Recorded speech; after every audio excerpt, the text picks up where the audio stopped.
The train depot at Harlan's Crossing was not much to look at even in summer. In December, with the wind driving snow sideways across the platform and the lanterns swinging on their hooks like they were trying to escape, it was the kind of place that made a person wonder what exactly they had been thinking. Eleanor Whitmore had been thinking about a man named Caleb Dawson. She had been thinking about him for the better part of 4 months, ever since the first letter arrived at her sister's house in Cincinnati, folded with care, written in a hand that was careful without being stiff. She had read it 3 times before she put it down.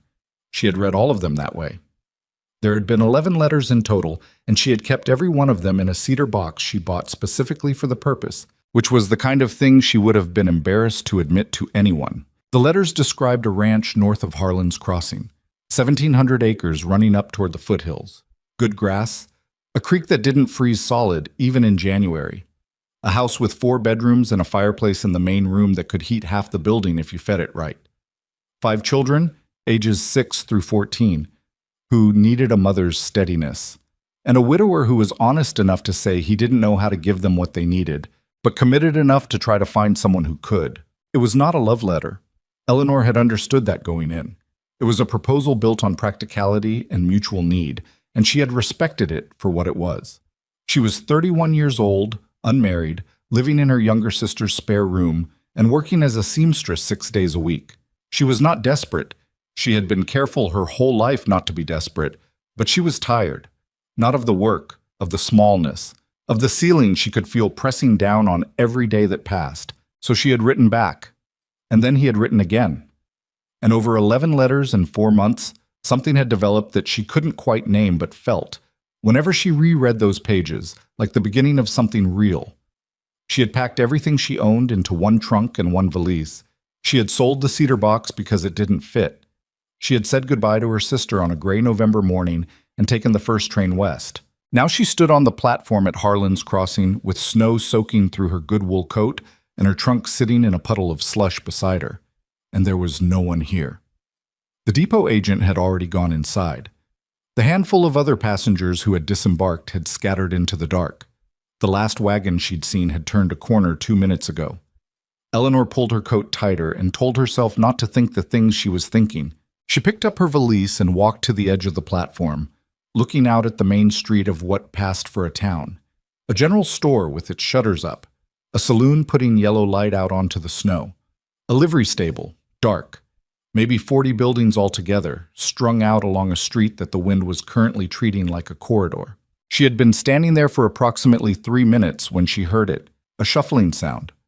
Quiet voices. The kind of deliberate quiet that meant someone was trying very hard not to be heard. Eleanor turned around. There were 5 of them. They were standing in a loose cluster at the far end of the platform, partially sheltered by the depot wall, and they were all staring at her. The oldest looked to be around 14. A girl, tall for her age, with her dark hair braided back severely, and an expression on her face that Eleanor couldn't immediately classify. Behind her stood 2 boys, one perhaps 11 and one maybe 9, both of them in coats that were not quite warm enough for this weather. Then a smaller girl, 7 or 8, pressing herself against the older girl's arm. And at the very back, barely visible behind the others, a very small child. A boy, Eleanor thought, though it was hard to tell under all the bundled wool, who looked to be about 6. They were all staring at her with the focused, assessing attention of people who had a lot riding on what happened next. Eleanor waited. The oldest girl stepped forward. Up close, she was striking, dark eyes that didn't blink quite as often as normal, a jaw set with determination that looked like it had been set that way for a long time. "Are you Miss Whitmore?" the girl asked.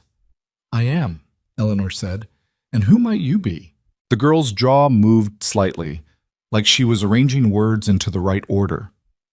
"My name is Clara Dawson. These are my brothers and sisters, Thomas, Henry, June, and Eli." She paused. "We're here to take you to the ranch."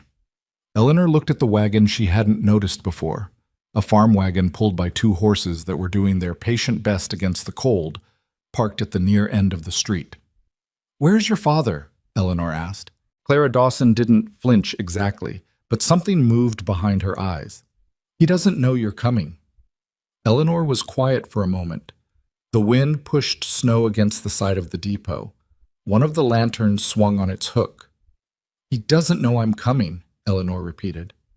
"No, ma'am. Because he didn't write the letters." It was not really a question. Eleanor had a quick mind. It was one of the few things in her life she'd never had cause to doubt. And the arithmetic of this situation was resolving itself with uncomfortable clarity. Clara's age, the precision of the letters, the fact that every single one of them had been written about Caleb Dawson rather than by him, full of descriptions of the ranch and the children that only someone living there would know, but lacking the sort of personal detail a man would include when writing about himself. Clara's chin came up. It was a defensive gesture and a brave one at the same time. "He should have written them," the girl said. He wasn't going to. He wasn't going to do anything. He was just going to let us all—" She stopped, pressed her lips together. "We needed help, Miss Whitmore. I didn't know what else to do." The smaller girl, June, pressed closer to Clara's side. The older boy, Thomas, Eleanor thought, was watching Eleanor's face with an expression that was half desperate and half resigned, like a person watching a card get turned over and already knowing it's the wrong card. Eleanor looked at the five of them standing in the blowing snow on a December platform in a town she'd never heard of 4 months ago. She thought about the 11 letters in a cedar box she'd sold. She thought about the train she'd come in on, which would not pass through again until Thursday. "How far is the ranch?" she asked. Clara blinked, like she had not expected that question, like she had been braced for a different one. "About 9 miles north," she said carefully.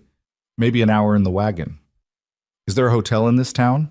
"The saloon rents rooms," Thomas said from behind his sister, "but it's not the kind of place for—" He glanced at Eleanor's coat and her good leather valise and seemed to be calculating something. "It's not comfortable." "All right, Eleanor said. "All right," Clara said. "All right, we'll go to the wagon." Eleanor picked up her valise. "Somebody get the other end of that trunk." Thomas and Henry managed the trunk between them, while Clara walked alongside Eleanor.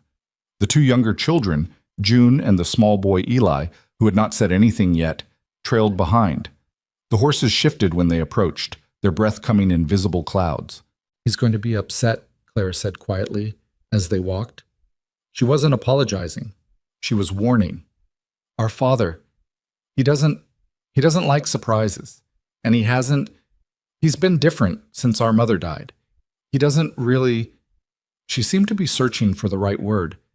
"He doesn't really talk to people much. Or to us. Much. How long has your mother been gone?" 2 years, almost 2.5. "And you've been running the house." It was meant as a statement, not a question, but Clara answered it anyway. "Somebody had to." Eleanor looked at her. This 14-year-old girl with her severe braid and her old woman's eyes and her habit of holding her chin up when she was scared. "How old were you when she died?" 12, Clara said. Eleanor didn't say anything to that.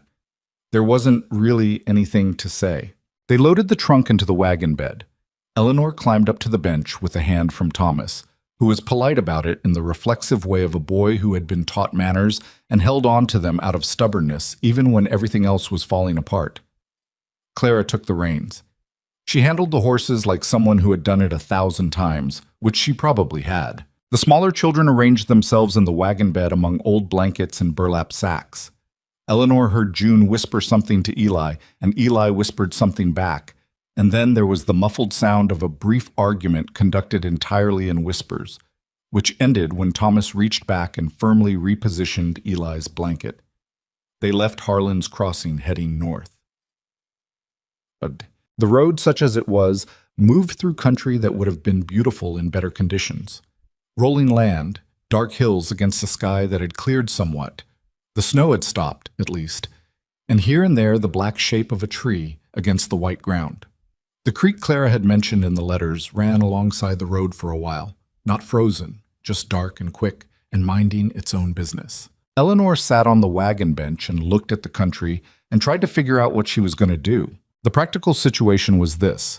She had left Cincinnati with enough money to sustain herself for approximately 6 weeks if she was careful, which was sufficient time to establish herself in a new household and situation, after which the practical arrangement she had agreed to, room, board, and a modest salary in exchange for household management, would begin. That money was now complicated because there was no arrangement. There was no agreement. There was nothing except 11 letters written by a 14-year-old girl who had been desperate enough to forge them. She could go back to Cincinnati. The Thursday train would get her to the junction, and from there it was 2 days back east. She would arrive having spent money she could not replace, with nothing to show for it, and she would spend the rest of the winter explaining to her sister what had gone wrong, and the spring trying to rebuild what she'd spent down.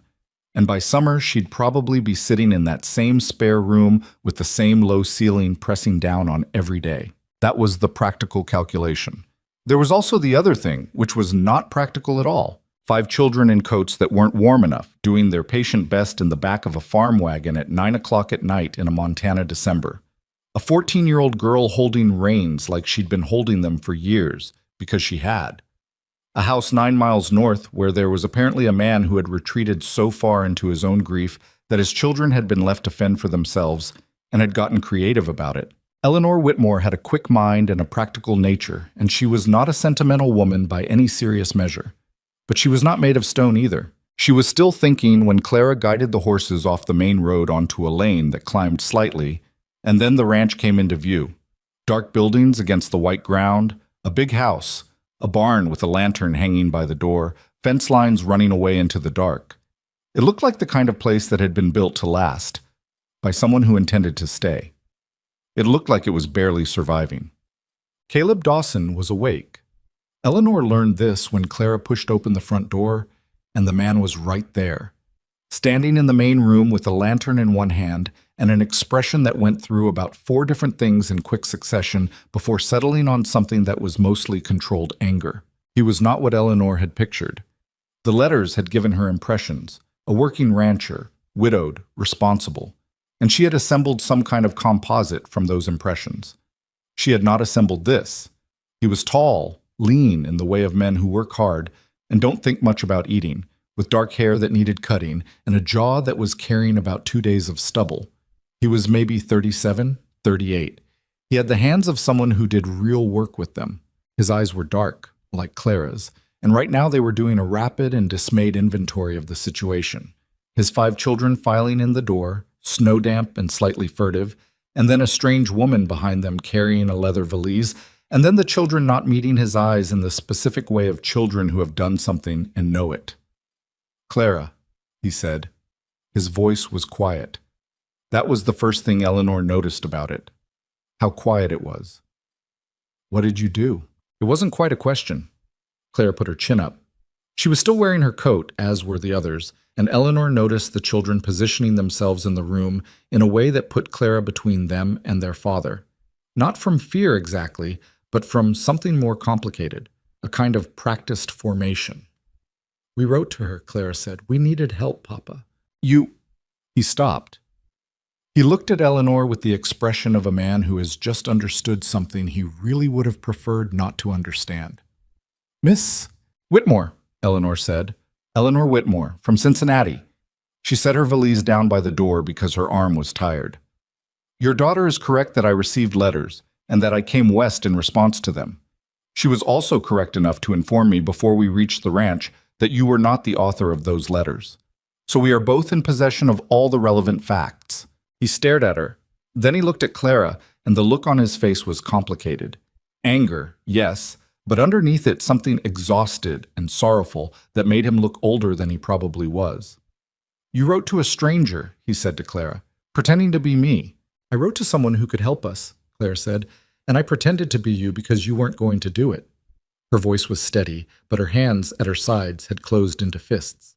"You weren't going to do anything, Papa. You haven't done anything in 2 years. The room went very quiet. Eli, the smallest one, had found his way to the edge of the room and was sitting down on the floor next to a dog Eleanor hadn't noticed. A big old brown dog that had apparently been asleep by the fireplace. Eli put his hand on the dog's side. The dog didn't move. "Miss Whitmore," Caleb said, turning to Eleanor, and she could hear him building something in his voice. Steadiness, authority, the practiced calm of a man who had been putting himself back together for 2 years. "I apologize for what my daughter did. She had no right to misrepresent our situation, and I'm sorry you made this journey on a false basis. I can offer you a room for tonight, and I'll see to it you get to town for the Thursday train. Thursday, Eleanor said. It's the soonest I can get you back. I'm aware. She looked around the room. She was seeing it properly now. The main room of the house, which was large and had good bones, but was currently existing in that particular state of disorder that happens when practical necessity and pride are fighting each other, and neither one is winning. A stack of clothes that needed mending on a chair, dishes drying on the sideboard in a row that suggested someone had tried to be orderly about it, a pot of something on the stove that smelled like it had been the same pot of something for several days. On the mantel over the fireplace, a small photograph in a dark frame. Eleanor didn't look at the photograph for long. I'll stay through Christmas, she said. Caleb blinked. I beg your pardon? Thursday is 3 days away. The Thursday after that is the day before Christmas Eve. I'll stay through Christmas. She kept her voice practical, the way she always kept it when she was doing something she hadn't entirely thought through. You clearly need help, and I am here, and I have nowhere else pressing to be. After Christmas, I'll take the next available train, and we'll consider the matter settled. Miss Whitmore, the children need food that isn't the same pot of stew replenished. They need their mending done. She glanced at Henry, who was watching her with an expression of stunned wariness. That boy needs his coat looked at. The left sleeve is coming away from the shoulder. These are not difficult things, and I'm capable of doing them. She picked up her valise. Which room am I in? Caleb looked at her for a long moment. He was not a man who showed his thoughts easily. She could see that right away, but she could see him calculating, weighing the situation, looking for the argument that would send her back out into the cold, and finding it thinner than he'd expected. Top of the stairs, Clara said quickly, before her father could speak. The room on the right. I put clean linens on this morning. She said it with the careful confidence of someone who had been hoping for this and prepared for it. Eleanor looked at Clara. Thank you, she said. She went upstairs. Bob. She did not sleep well. The bed was fine. The linens Clara mentioned were clean, slightly rough in the way of linens that have been washed many times, and the quilt on top was thick and hand-stitched in a pattern Eleanor couldn't identify in the dark. But the house had sounds she wasn't used to. Wind against the windows, the creak of wood contracting in the cold. At one point, voices from below. Caleb and Clara, she was fairly certain, though she couldn't make out the words. The timbre of it was low, controlled. She didn't hear anything break. She lay in the dark and looked at the ceiling and thought about what she'd said. I'll stay through Christmas. She wasn't sure exactly why she'd said it, partly the practical calculation. Thursday train, no hotel worth the name, a long cold wait in a town with 40 buildings. Partly the children's coats and Eli's hand on the dog and Henry's sleeve pulling away from his shoulder. Partly something in the way Clara had said, you weren't going to do anything, Papa. Steady and heartbroken at the same time. The voice of someone who had learned to say the hard truth because someone had to say it, and she was the one standing there. Eleanor had been the person standing there before. Not in the same way, but she knew the weight of it. She turned onto her side and looked out the window. The snow had stopped and the sky had cleared, and there were more stars visible than she usually saw in Cincinnati, where the city's glow rubbed them out. Montana, she thought. God help me. She slept eventually. Morning was sharper than she expected. She came downstairs at what she calculated was around 6, light barely touching the horizon, cold already inside despite the banked fire in the main room, and found June in the kitchen trying to make oatmeal. June was 7, it turned out. Eleanor had guessed 8, but she'd guessed high because the girl was small for her age and so serious about everything she did that she seemed older until you looked at her hands. I can do it, June said when she heard Eleanor come in. She said it preemptively, like she was used to having to defend herself. I can see that, Eleanor said. She pulled up a stool and sat near the stove because it was warm. What do you usually put in it? June looked at her sideways. Oatmeal and water. Salt? Sometimes. Do you have any dried apple or honey? June considered her. We have some dried apple from last fall. Where? Root cellar, but it's cold out there. I'm aware.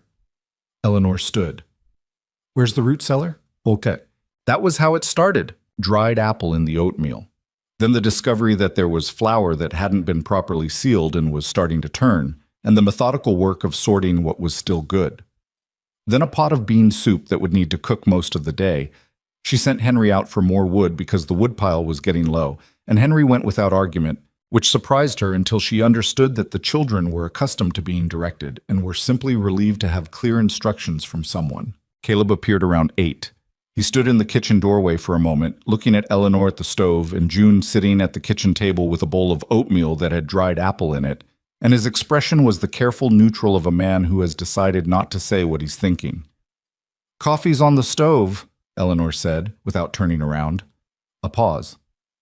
"Thank you," he said, and got himself a cup, and went back to wherever he'd come from.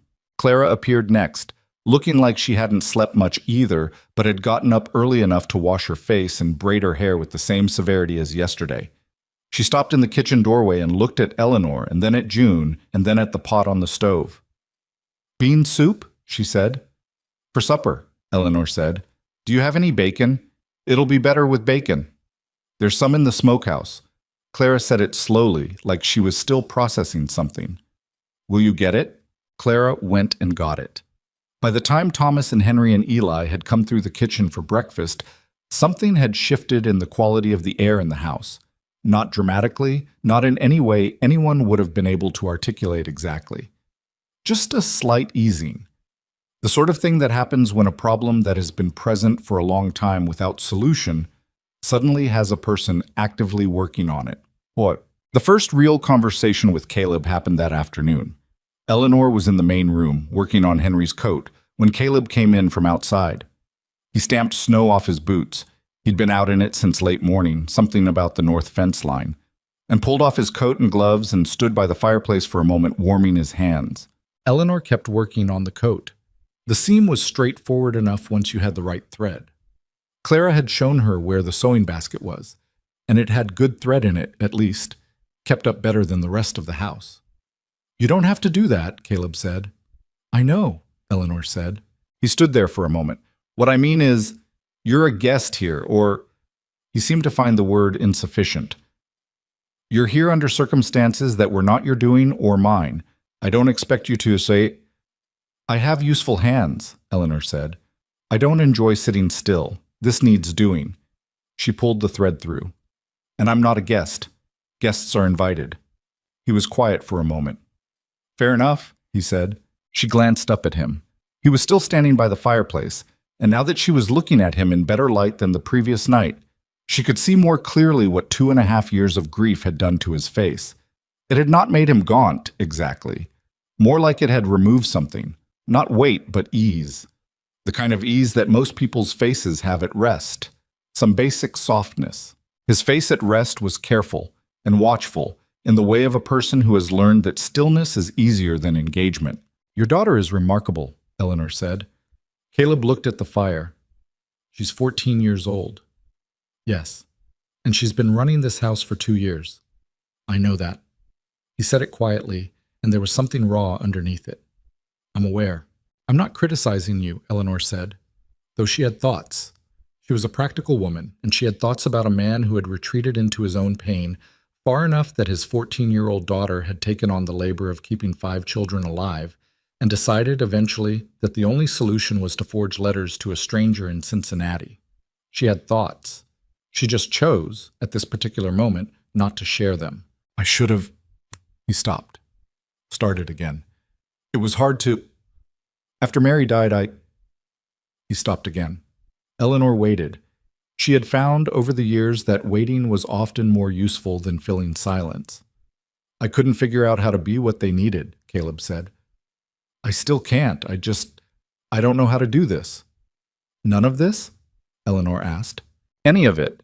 He said it simply, like a fact. "Running the ranch, I know. I can do that. But the rest of it, the things Mary used to, the way she just knew what everyone needed before they knew themselves. I don't have that. I never had it the way she did." He looked at Eleanor. "Clara has it. She's like her mother that way. But she shouldn't have to be." "No," Eleanor agreed. "She shouldn't." The fire crackled. Henry's coat sat in Eleanor's lap, the mended seam holding cleanly now. Outside the window, the sun was already dropping toward the horizon. December days this far north were short, barely 7 hours of real light. Thomas and June were somewhere in the house. Eli was probably with the dog. "I can't offer you what my daughter led you to expect," Caleb said. "I want to be straight about that. I'm not in a position to—" "The letters described something I didn't authorize and can't deliver."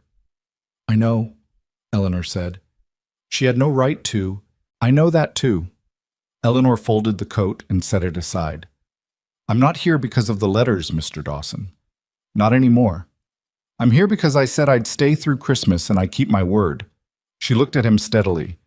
"We don't have to make it more complicated than that." Caleb looked at her for a moment, really looked, the way he hadn't quite managed to do yet, assessing rather than reacting. She let him. She had nothing to hide in this situation, and he was going to have to make up his own mind about whatever he decided. "All right," he said. "Through Christmas." "Through Christmas," she agreed. A trump. The week before Christmas developed its own rhythm. Eleanor had not intended to remake the household. She had intended to be useful and unobtrusive and leave with minimum disruption after the holiday. But a house with 5 children in it generates its own momentum, and a woman with a practical nature and useful hands has difficulty standing by while things need doing. She mended the coats, all 5 of them. She reorganized the kitchen stores so that what was good was used and what wasn't was properly assessed. She established a system for the laundry that Thomas helped with. He was 11 and strong enough to wring out sheets, and he did it without complaint, though she could tell from his expression that he would not have voluntarily signed up for laundry if he'd been given the choice. She found the Christmas decorations in a trunk in the attic. Simple things, pine roping and some carved wooden ornaments and a handful of candles, and she said nothing about them. She left the trunk where it was. It was Clara who brought it up. "We haven't had a tree in 2 years, Clara said. She was in the kitchen one afternoon, ostensibly helping Eleanor make bread, but actually watching her with that analytical eye, cataloging everything, the way Clara seemed to catalog everything. "Papa doesn't see the point." "What do you think?" Eleanor asked. Clara looked at the window. "I think Eli doesn't really remember the last one we had. He was 4. A pause. "I remember everyone before that." Eleanor shaped the bread dough and thought about this. "Could Thomas and Henry cut a tree?" Clara looked at her carefully. "You'd have to ask Papa." So she asked him that evening, in the same kitchen, where he had taken to appearing around supper time in a way that was not quite joining them, but was not quite not joining them either. He stood near the doorway and said yes before she'd finished the sentence, and then seemed faintly surprised at himself for having said it. The boys brought in a pine tree the next morning. It was a little lopsided.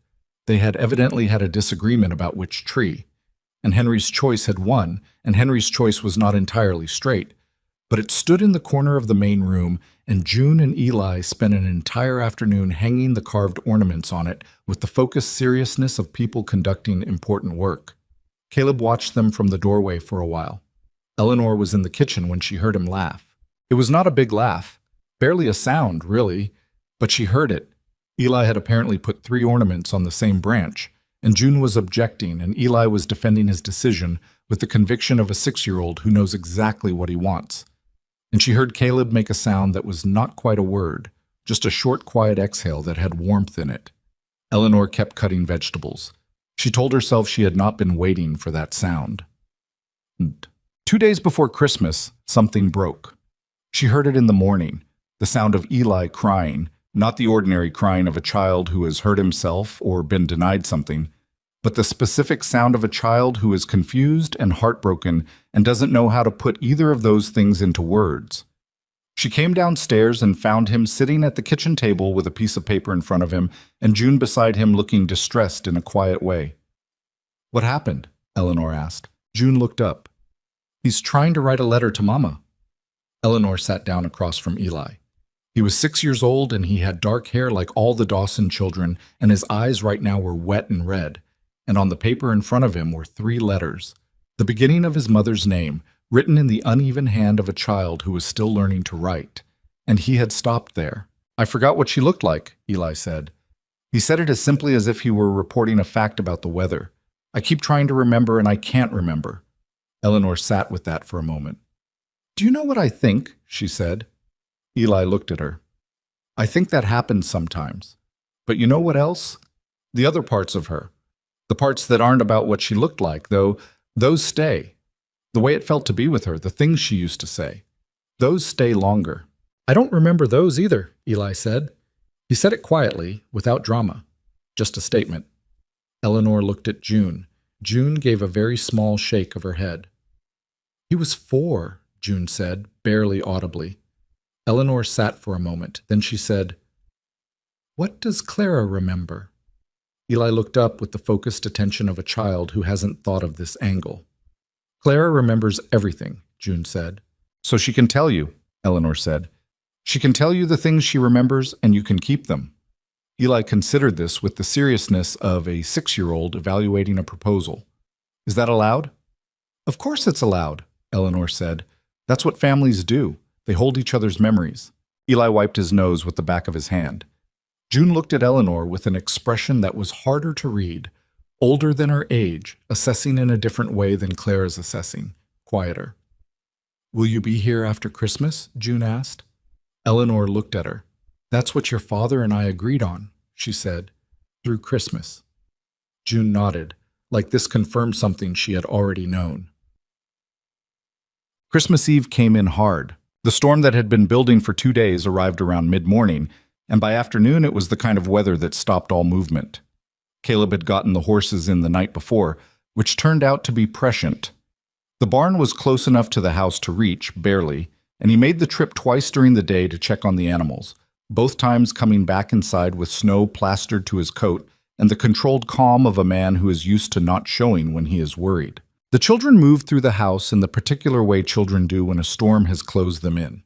Restless and then suddenly content, arguing and then suddenly cooperative, all their energy redirected by the shared circumstance of having nowhere to go. Eleanor made soup from the remaining stores. It was a good soup.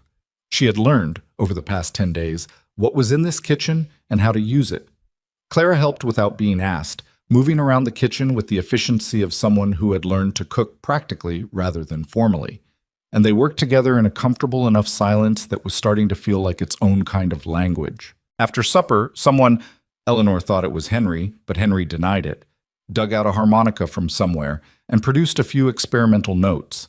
And this led, through a series of escalations that Eleanor only partly followed, to a somewhat ragged musical performance in the main room involving the harmonica, a wooden spoon used as a percussion instrument, and Eli singing a song that was ostensibly a carol but had acquired, somewhere in transmission, several extra verses that she was fairly certain were not original. She sat in a chair by the fire and watched them and felt something she didn't have a name for, a kind of warmth that was not just from the fireplace. Caleb was sitting across from her. He had been quiet for most of the evening, which was not unusual, but the quality of his quiet was different tonight. He was watching his children with an expression she hadn't seen on his face before, open, in a way he usually wasn't. Like the storm had stripped something away along with the wind. Thank you, he said. Eleanor looked at him. For what specifically? For the tree and the soup. He paused. For Eli. Clara told me what you said to him. Clara tells you a lot, Eleanor said. She's 14 and she's been running this family for 2 years, he said. She tells me the things she thinks I need to know. He was quiet for a moment. She's right to. I know I've been. You don't have to explain yourself to me, Eleanor said. I think I do. He looked at her directly. It was the directest he'd looked at her since she'd arrived. You came here under false pretenses. That's my children's doing, not mine, but the circumstances that led to it are mine. The state of this house when you arrived and the state of my family, that's mine. He said it the way he said most things, quietly, without drama, but with a precision that made her understand he had thought about it carefully. I'm sorry for what you walked into. I walked into a family that needed help, Eleanor said. That's not the worst thing to walk into. You didn't sign up for it. No, she agreed, but I'm here. Outside, the storm pushed at the windows. Inside, Henry was trying to show Eli a chord on the harmonica that Eli couldn't quite manage. June was watching with the focused attention she brought to everything. Thomas had fallen asleep against the arm of the sofa, which no one had commented on. What happens, Caleb said slowly, after Christmas? Eleanor looked at the fire. I take the next train east, she said. That's what we agreed. I know what we agreed. He was quiet for a moment. What Clara thinks, Eleanor said, not unkindly, is Clara's business. You and I agreed on a thing, and I'll honor it. He nodded. He looked at the fire, too. They sat like that for a while, two people in adjacent chairs watching a fire and listening to a 6-year-old try to play the harmonica. And Eleanor thought about trains and Thursday and Cincinnati and the spare room with the low ceiling and tried to feel certain about what happened next. She was not entirely successful. Christmas morning arrived without ceremony. Eleanor was up before anyone else, which was a habit she'd had since girlhood and had never managed to break regardless of circumstance. She built the fire in the kitchen stove from the banked coals, put water on to boil, and stood at the window in the pale pre-dawn dark, looking out at what the storm had left behind. The world outside was white and still and absolute. Drifts against the fence posts, the barn roof thick with it, the lane invisible under 2 feet of undisturbed snow. The sky was the particular gray-blue of winter mornings before the sun commits to anything. She had been in this house 11 days. That thought arrived while she was watching the snow, and she let herself sit with it for a moment, turning it over the way you turn something over when you're not sure what to make of it. 11 days was not a long time. She knew that. She had lived 31 years, and 11 days at the end of them was not a number that should feel significant. And yet she knew where the good pots were, and which floorboard on the stairs creaked, and how Eli took his oatmeal, and the particular way Clara held herself when she was trying not to show that something had hurt her. 11 days of paying close attention to a household had its own weight. The water started to heat. She measured out coffee, the good tin, which she had found behind 2 other tins in the pantry because someone had put it away carelessly, and thought about what she was going to make for Christmas breakfast. There were eggs, a dozen of them from yesterday, which she'd asked Thomas to collect before the storm closed everything in. There was salt pork. There were the last of the dried apples, which she'd been rationing, and some cornmeal. She was calculating when she heard the stairs, not the creaking floorboard, which was the second step from the bottom. These footsteps avoided it with the ease of long practice, which meant it was not one of the younger children who would not have thought to avoid it. Eleanor turned from the stove. Caleb stopped in the kitchen doorway. He was already dressed. Boots on, flannel shirt, the heavy canvas work pants he wore every day.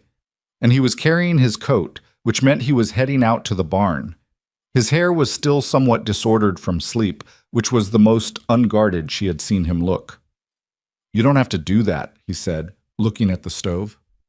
Good morning, Eleanor said. He had the decency to look slightly caught. Good morning. Coffee will be ready in a few minutes. She turned back to the stove. The barn? Horses need feeding. Storm's over. He pulled on his coat. I'll be 20 minutes. I'll have something on when you get back. He stood there for a moment, and she could feel him doing that thing he did, calculating, assessing, and then he said, "Thank you," and went out. She heard the door close, and then his boots on the porch steps, and then nothing but the wind, which had dropped considerably from the previous night. She turned back to the stove and felt something settle in her chest that she did not immediately examine. Christmas morning unfolded in the way of mornings with children in them, gradually and then suddenly, all at once. Eli came down first before 6:30, because Eli was always the first one fully awake once he was awake. No half measures about it. He appeared in the kitchen in his nightshirt with his hair standing up on one side and the dog at his heels, and he looked at Eleanor with the focused attention of a child who has remembered what day it is. It's Christmas, he announced. It is, Eleanor agreed. She was frying the salt pork by this point, the kitchen warm and smelling of coffee and meat. Merry Christmas. Eli came to stand near her, which was what he always did when she was cooking. He had a strong instinct for warmth, physical and otherwise, and he stationed himself within its radius without apparent self-consciousness. The dog sat beside him. Did anything come? Eli asked. Eleanor looked at him. She knew what he meant. She had been careful not to promise anything, had not said a word about Christmas morning or gifts or what might or might not appear, because she didn't know what Caleb Dawson's household did about such things, and she hadn't wanted to overstep. But she had also not been idle in the evenings after the children were in bed. Go look in the main room, she said. Eli went. She heard him stop in the doorway of the main room. Then she heard him say, in a voice that was almost not a voice at all, just an exhale, "Oh." She kept her eyes on the salt pork. What was in the main room was not much by any generous measure. She had made a small cloth rabbit for Eli from scraps she'd found in Clara's sewing basket, stuffed with rags, with 2 button eyes she'd picked carefully from the button tin. For June, there was a hair ribbon, real ribbon, green, which she had spent her own money on at the general store in Harlan's Crossing the morning after she arrived, before she'd known quite what she was going to do, buying it on some instinct she didn't fully understand at the time. For Henry, there were 2 new arrowheads she'd traded for with the livery owner's wife, who had a brother who made them when she'd gone to arrange storage for her trunk. For Thomas, she had found a decent folding knife in the tool chest in the barn, a good one, plain-handled, that looked unused, and had cleaned and oiled it and left it on the table. She had not been certain about the knife, but Clara had told her one afternoon that Thomas had wanted one for 2 years. For Clara, she had written something. She had thought for a long time about what to give a 14-year-old girl who had been carrying too much for too long and was fierce about not showing it, and in the end she had written a letter. Not a deceptive one, not a practical one, just a letter, one woman to another, saying the things she had observed in 11 days of living alongside this girl. She had kept it honest, and she had not been sentimental about it in a way that would make Clara uncomfortable. She heard Eli come back to the kitchen with the cloth rabbit under his arm. "She made things," he said to the dog, very quietly, as if reporting on a development. "Breakfast in 10 minutes, Eleanor said, from the stove. But the others came down in 1s and 2s. June arrived holding the green ribbon, looking at it with the careful pleasure of someone who has received something they didn't know they wanted. Henry appeared already holding both arrowheads, examining them with the intense focus of a boy for whom anything with an edge is automatically interesting.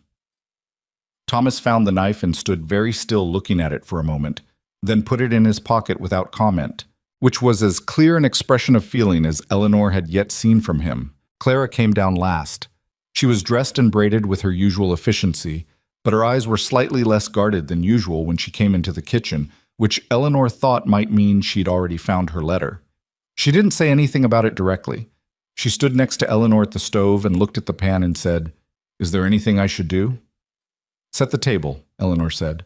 Caleb came back in from the barn with cold air on his coat and snow on his boots, and he stopped in the main room doorway the way Eleanor had not been there to see but could reconstruct from the expressions on the children's faces when he came into the kitchen. A slight softening, a held breath. He came to the kitchen doorway. He looked at Eleanor at the stove. "You didn't have to do that," he said. "I'm beginning to think," Eleanor said without turning around, "that you're not familiar with what the phrase have to actually means." June, sitting at the table, made a sound that was very nearly a laugh and then covered it with her hand. Caleb came in and poured himself a cup of coffee and sat down at the kitchen table, which was the first time he had sat down at the kitchen table for a meal since Eleanor had arrived. He had eaten.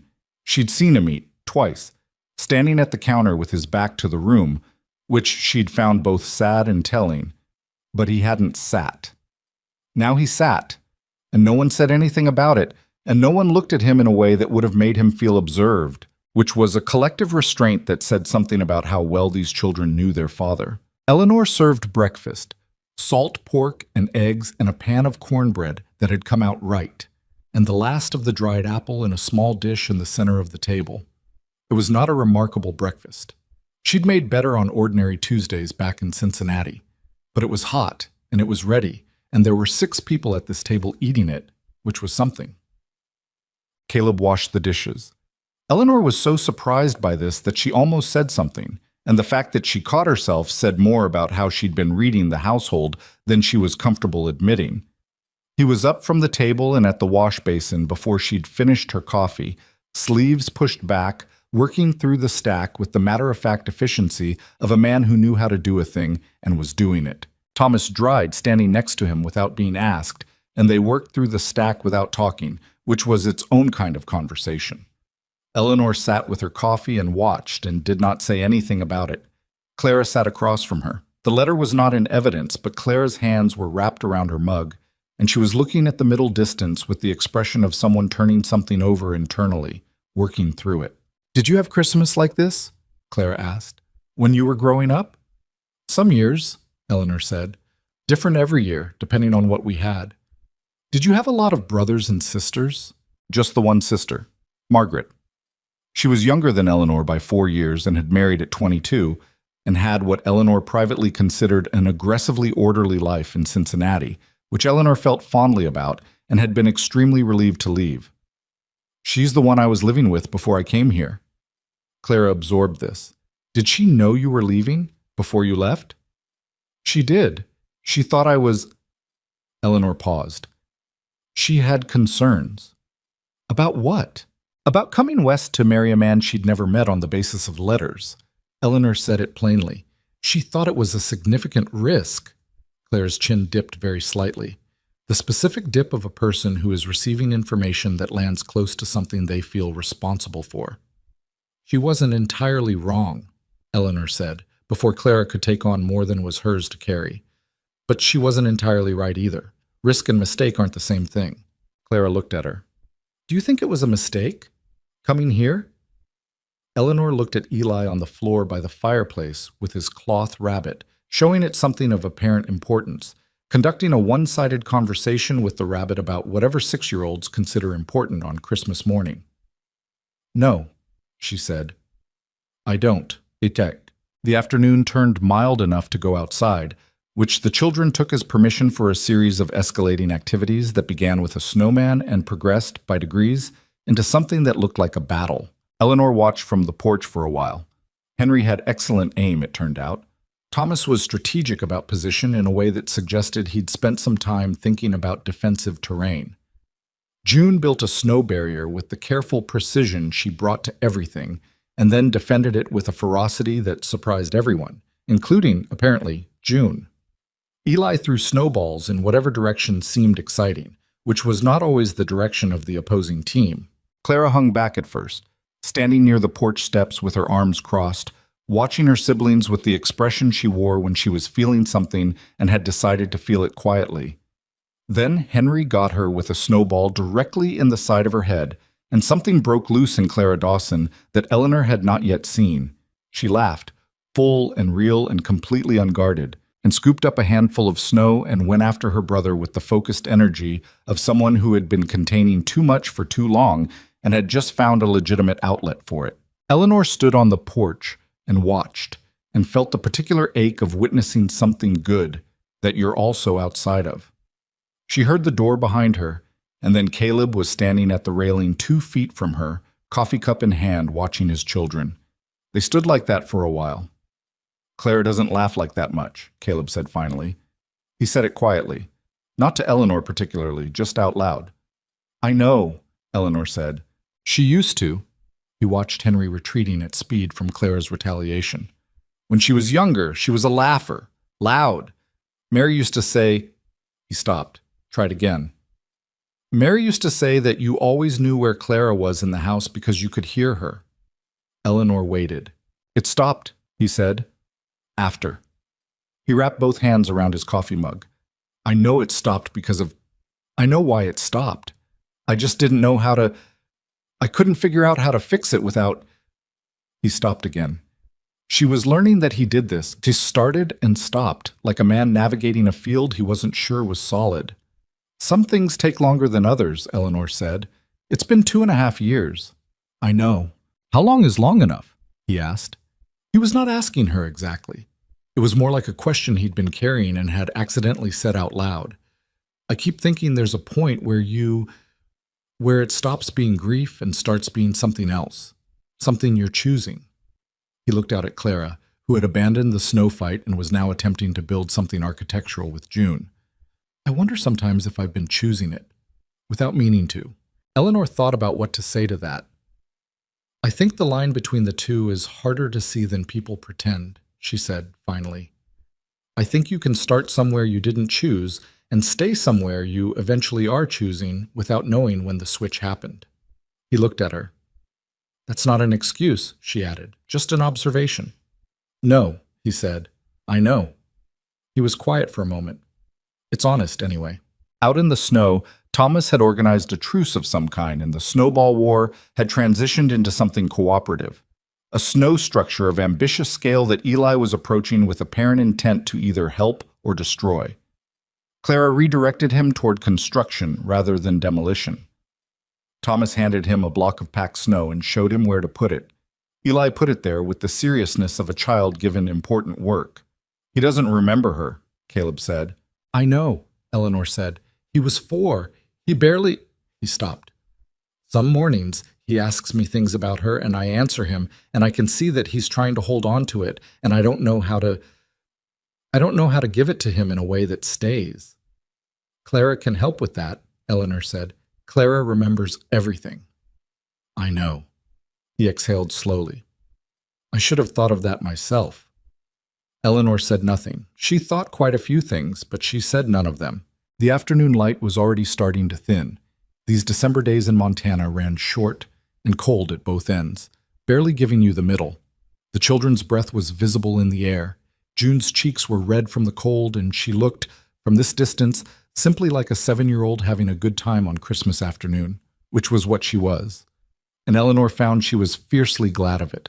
"She told me what you said to him," Caleb said, "about families holding memories. Clara told me." He was still looking at the children. It was the right thing to say. "It's the true thing," Eleanor said, "which is generally the best thing to say to children. Do you have—" He seemed to reconsider, started differently. "You're good with them, the children? You seem comfortable." "I like children," Eleanor said simply. "I always have. I just never—" She stopped herself. "Never had any," he said, not finishing her sentence exactly, just arriving at the same place. "No," she said. They stood on the porch for another few minutes, not talking, watching the children build their snow structure. The dog had come out at some point and was orbiting the construction site with great interest, occasionally nosing at the snow walls in a way that threatened structural integrity. "His name is Biscuit," Caleb said, watching the dog. Eleanor looked at him. "The dog. I know you've been calling him the dog. His name is Biscuit." Something crossed his face that was nearly a smile. "Eli named him." "Of course he did," Eleanor said. And there it was. Not a full smile, but close. A crease at the corner of his eye, a slight easing of the jaw. It lasted about 2 seconds and then was gone, but she had seen it. The week between Christmas and the New Year was when Eleanor stopped thinking about the Thursday train. Not all at once. She did not make a decision exactly. She had been a practical woman her whole life, and she was aware of the difference between deciding something and simply failing to actively choose otherwise. And she knew which one was happening here. She was not deciding to stay. She was watching days go by without getting on a train and telling herself she would think about it tomorrow. The practical work of the household continued and expanded. She found the account book in Caleb's desk. She had not gone looking for it. It had fallen off the desk when she went to get a pen, and it had fallen open. And what she saw in it concerned her, not catastrophically. The ranch was not failing. But 2.5 years of a man managing the land while leaving the household to run itself had created small deficits that were accumulating. Certain things not bought when they should have been. Certain stores used down past reasonable reserves. The kind of slow leakage that happens when nobody is watching the details. She put the book back and thought about whether to say anything. She said something. She waited until the children were in bed. She had established gradually that the children went to bed at actual bedtimes now, which had initially required some negotiation but had become routine. And she knocked on the door of what she'd understood was Caleb's office and said, through the door, "Do you have a few minutes?" He opened the door. He had been going over something at his desk, papers, land records, something of that nature. And he had the slightly rumpled look of a man who had been thinking hard. "The account book fell off your desk this morning," Eleanor said. "I put it back. But I saw enough to have thoughts about it, and I'd rather say them than not." He looked at her for a moment. "All right. Your kitchen stores are going to run low before February. Not catastrophically, but short. You need to get to the general store in town before the next hard freeze." She had her observations organized in her mind the way she organized everything, clearly and in order. The flour situation is improving now that it's being stored properly, but you need a new tin. The current one has a crack in the lid I've been compensating for. Your coffee supply is being used faster than it should be, which may be partly my fault since I make a pot in the mornings." She paused. "And I think there's a billing error with Harlan's store. The account shows 2 charges in October for the same delivery, 2 days apart. The amounts are identical. It may be a mistake or it may not be, but it should be looked at." Caleb sat back in his chair. He was looking at her with the assessing look he had, the one that was hard to read. "I'm not interfering," Eleanor said. "This is your house and your accounts. I just noticed, and I thought you should know." "You're not interfering," he said. He said it evenly, and she believed him. He picked up a pen and wrote something on the edge of the paper in front of him. "The duplicate charge. I'll ride to town this week and settle it." "Good." She was turning to go when he said, "The train." She stopped. "The Thursday train," he said. He was looking at the desk. "You haven't asked about it." Eleanor turned back. She thought about several things she could say. "No," she said, "I haven't." He was quiet for a moment. "Why not?" She thought about the honest answer, and the careful answer, and the practical answer, and then she thought about how this man had responded to honesty better than he'd responded to anything else. "Because I'm not ready to go," she said. He looked at her. "That doesn't mean—" She stopped, organized herself. "I'm not saying anything has changed from what we agreed. I'm saying I'm not ready to go, and I haven't asked about the train yet." She held his gaze. "When I'm ready to go, I'll ask." "All right," he said. "All right," she agreed.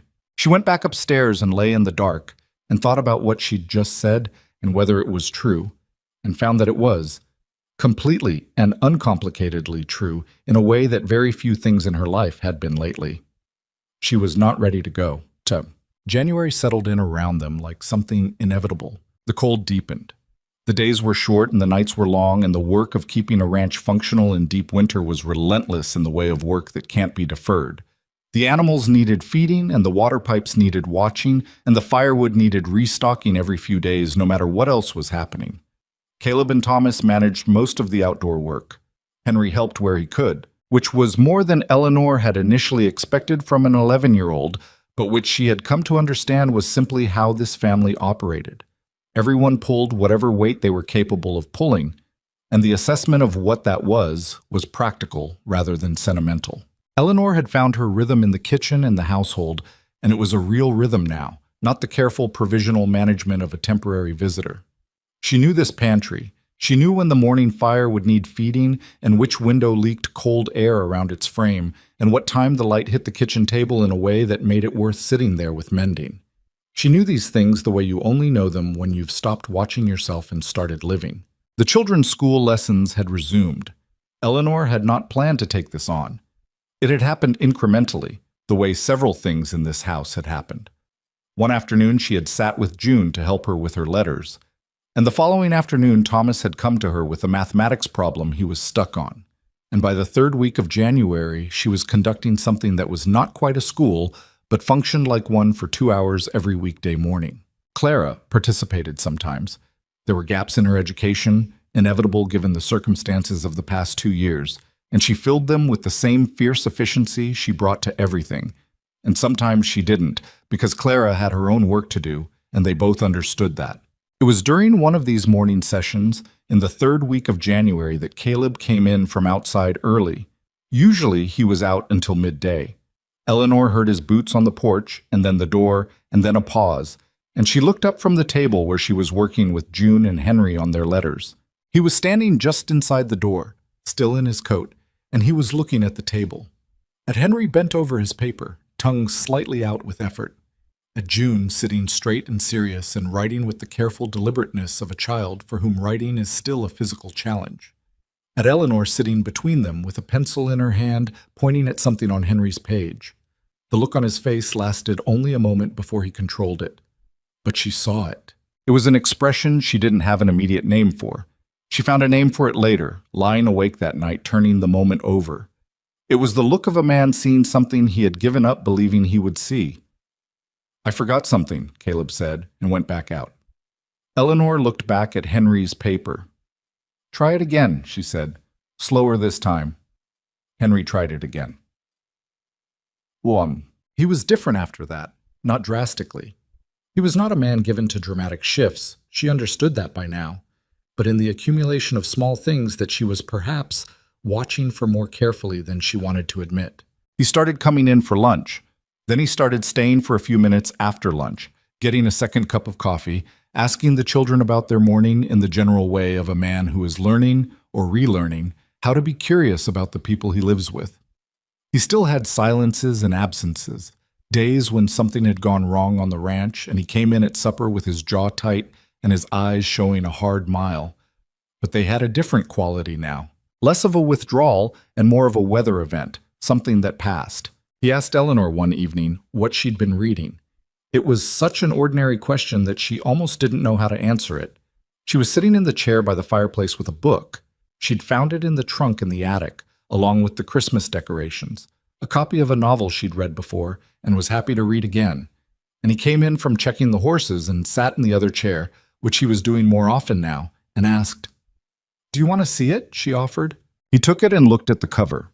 He had, she had noticed, strong hands with short, square fingers, and the kind of grip that handled things simply, without performance.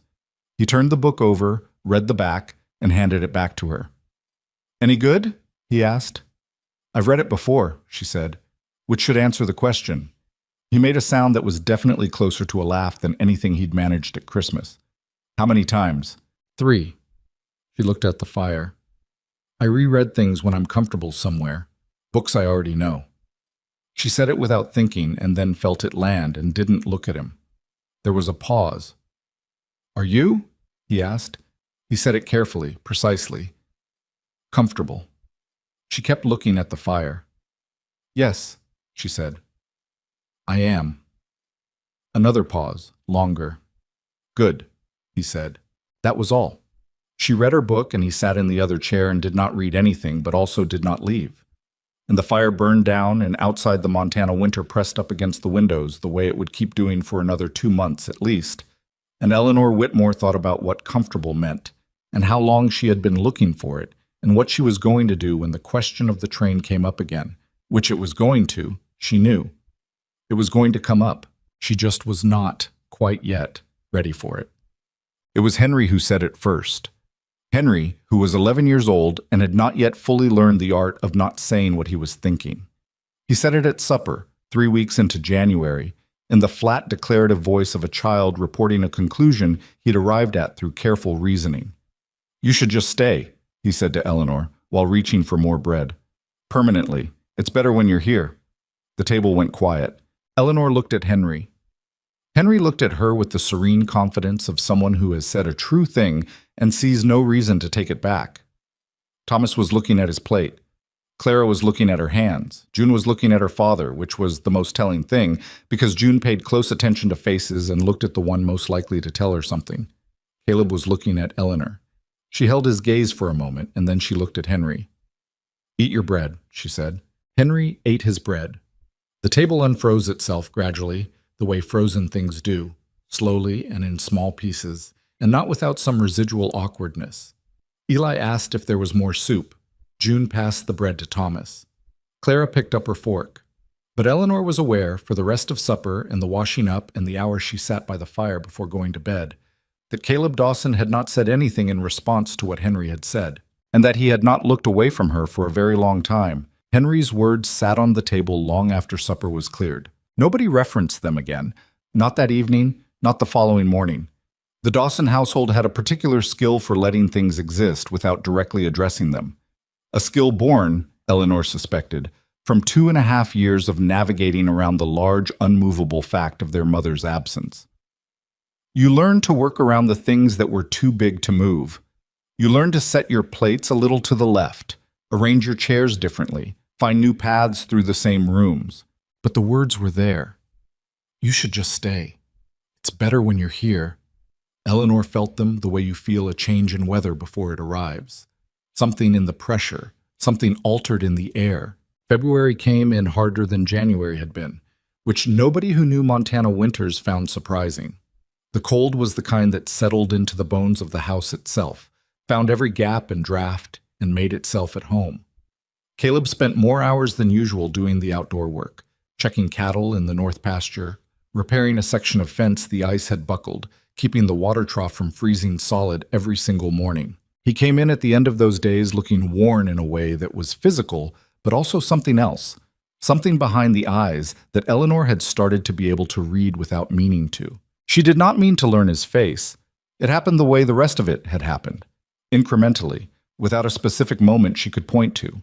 She just found, one day, that she knew the difference between the tight jaw of a day where something had gone wrong on the ranch and the more particular set of his mouth that meant he was thinking about something he wasn't going to say. She knew that he was left-handed but used his right out of some old habit or correction. She knew he took his coffee without anything in it and that he could not eat oatmeal, some texture aversion he didn't explain, and she didn't push on. She knew that he checked on the children before he went to bed every night, a quiet circuit through the upstairs hallway, which she had discovered by accident one night when she'd gotten up for water and met him on the stairs. They had both stopped. She was in her nightgown, and he was still dressed, and they were on the same narrow staircase in the dark, and they had both said nothing for a moment that lasted slightly longer than nothing usually lasts. "Couldn't sleep," she said. "Checking on the kids," he said.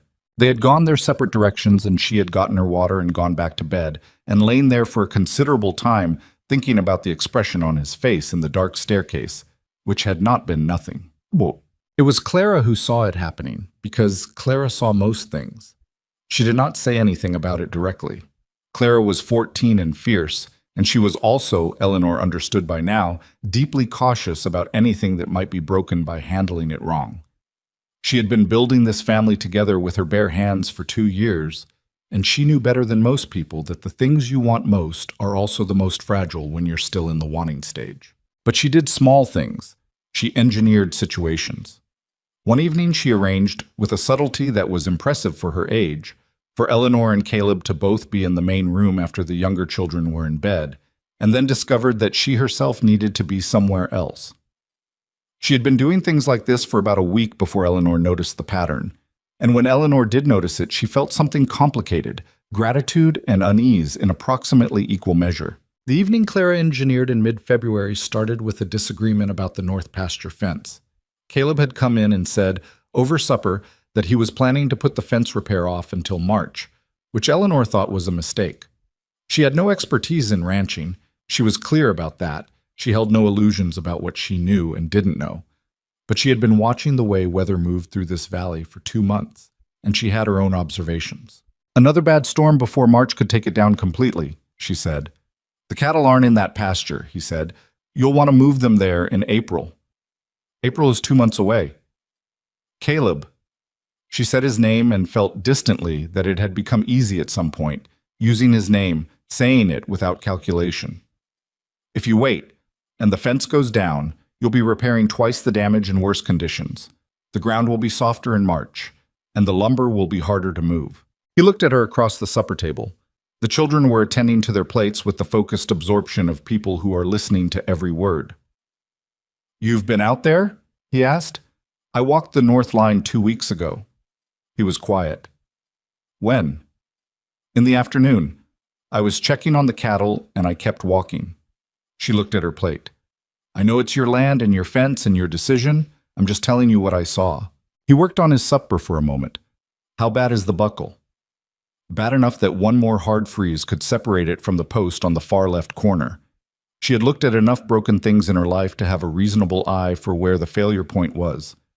Caleb was quiet for the rest of supper. He repaired the fence on Saturday. He didn't tell her he had changed his mind. He just came in on Saturday evening with cold hands and the particular tiredness of someone who has done physical work outdoors for 6 hours. And when she asked how the fence line looked, he said, "It'll hold now." And that was all. She understood that she had been right in a way he was still getting used to. The evening Clara had arranged found them in the main room with the fire going and the sound of a quiet house around them. She was mending. She was always mending something. This house generated mending the way it generated everything else, in steady, reliable quantities. And he was looking at the land records he seemed to spend his evenings with, though she had noticed he had started doing it in the main room rather than his office, which was its own kind of information. "I need to ask you something," he said. She looked up from the mending. "And I want you to answer it honestly." He was looking at the papers in his hand but not reading them. "Not carefully, honestly." "All right," she said. He put the papers down. He looked at her directly, the way he did when he'd made up his mind about something. "What are your plans?" She was quiet for a moment. "I don't have formal plans," she said. "I have a situation." "What is your situation?" "I'm here," she said. "I've been here for 2 months. I don't have a return ticket, and I haven't asked about one." She held his gaze. "That's my situation." "I'm asking you to be clearer than that," he said. Eleanor set the mending down. She was not a woman who looked away from things she was afraid of, and she was aware, with a clarity that had been building for some time, that she was afraid of this specific conversation. Not because she didn't know what she felt, because she knew exactly what she felt, and knowing it made her vulnerable in a way she hadn't been in years. "I don't want to go," she said. He said nothing. "I'm aware that wasn't the arrangement," she said. "I'm aware that what Clara did put both of us in a position neither of us chose. I'm not asking you for anything, Caleb. You said you wanted honesty. I don't want to go." He was quiet for so long that she picked the mending back up, mostly to have something to do with her hands. "I don't want you to go either," he said. She looked up. He was looking at the fire. His jaw was set in the particular way that meant he was saying something that cost him. I didn't expect to." He stopped. "You've been good for them. For all of them. What you've done for this family in 2 months is more than—" He stopped again. "Don't tell me I've been good for the children," Eleanor said, quietly. He looked at her. "I know I've been good for the children," she said. "Tell me the rest of it." The fire crackled. Outside, the wind was doing its usual business against the windows. Somewhere upstairs, a floorboard settled. He looked at her for a long moment with an expression she had never seen on his face before. Open, undefended, slightly desperate, like a man standing at the edge of something and not certain the ground is solid. "I don't know how to do this," he said. "I don't remember how." "Neither do I, particularly," Eleanor said. "I'm 31 years old and I haven't been good at this part." She looked at the mending in her lap. "But I know what I feel, and I know it's real, and I think you know what you feel too. Whether you let yourself feel it is your business. I'm not going to push you." He was quiet again, but it was a different kind of quiet. Not a retreating quiet, but a thinking one. "Mary was—" He started. Stopped. "I loved her. I want you to know I'm not— This isn't about replacing her or forgetting her or—" He seemed to be navigating something very carefully, picking each word. "She was my wife, and I loved her, and losing her nearly killed me. I don't say that lightly." "I know," Eleanor said. "But—" he said. He looked at her, and the words sat there between them, 2 letters, and all the weight of what came after them. "She's gone, and I'm still here, and my children are still here." "Yes," Eleanor said. "And you're still here," he said. "Yes." He reached across the space between their chairs and put his hand over hers, on top of the mending, just for a moment. His hand was warm and roughened from work, and it rested on hers with a gentleness that was somewhat at odds with the size of it. Then he took it back. "I'm not good at this," he said again. "I know," Eleanor said. "Neither am I. We'll figure it out." He looked at her. Something in his face had shifted. The same shift she had seen that day he came in early and found her teaching his children, but more complete this time, more decided. "All right," he said. What followed was not a courtship in any formal sense. There were no calls paid and no flowers brought and no declarations made in drawing rooms. This was Montana in February, and nobody had a drawing room anyway.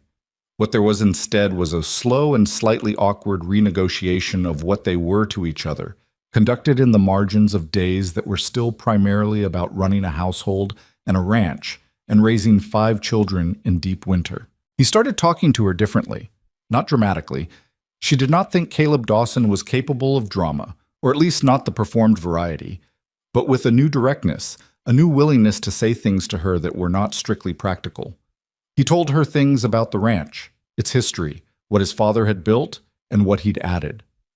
He talked about what he wanted to do with the east pasture in spring, whether it was worth it to expand the cattle operation, or if he should look at diversifying, maybe some grain. He asked her opinions on these things with the evident and somewhat careful interest of a man who has not asked anyone's opinion on anything for a long time and is not certain he's doing it right. She gave her opinions. She had them. The children watched all of this with varying degrees of subtlety. Henry watched openly, making no secret of his interest. June watched sideways and quietly. Thomas pretended not to watch at all, which was the clearest signal of all that he was watching closely. Eli was mostly focused on Biscuit and his own considerable concerns. But even Eli, on one occasion, looked up from whatever he was doing and observed to no one in particular, "Papa's different," and then went back to what he was doing. Clara said nothing, which was the loudest thing she could have done. The first time Caleb touched her hand again, properly, not the brief careful thing by the fire, it was because of a horse. The mare had gotten loose during the night, nobody knew how, and was standing in the yard in the early morning cold when Eleanor happened to go out for firewood. She was not a horse person. She had had some exposure to horses in her life, but no particular skill with them, and the mare was large and clearly displeased about her situation and moving in a way that suggested she might decide to move considerably more at any moment. Eleanor stood still. The horse blew air out of her nose and stamped one foot, and looked at Eleanor with the particular expression horses have when they are assessing whether a situation is worth the energy of making it worse.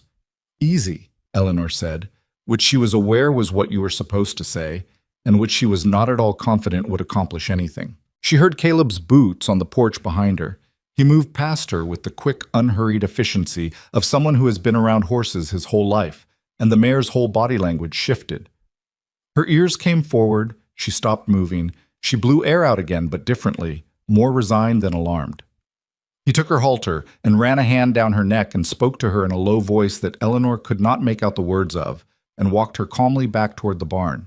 When he came back 5 minutes later, Eleanor was still standing in the yard with the firewood she'd collected, and he came directly to her and reached out and tucked a strand of hair back from her face that the wind had put there, and then looked faintly surprised at himself for having done it.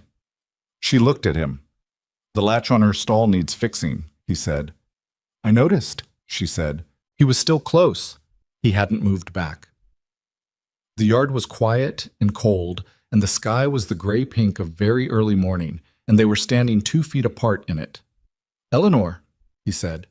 He said her name the way he said most things, carefully, with intention, like he'd thought about the word before using it. "Yes," she said. "I think—" He stopped. He had spent 40 years being a careful man, and she could see the caution in him fighting with something that was stronger than caution. "I think what I feel is clear enough that I should say it." "Then say it," she said. "I don't want you to be here because you have nowhere else to go," he said. "I don't want you to be here because my daughter forged letters and put you in a position where leaving felt wrong. I want you to be here because you want to be here." His jaw worked slightly. "Because of your own reasons."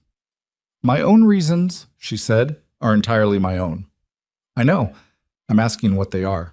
Eleanor looked at him in the gray-pink morning light, this careful, complicated man with his worn-in face and his hands that were too rough, and his habit of not saying things until he had worked out exactly how to say them.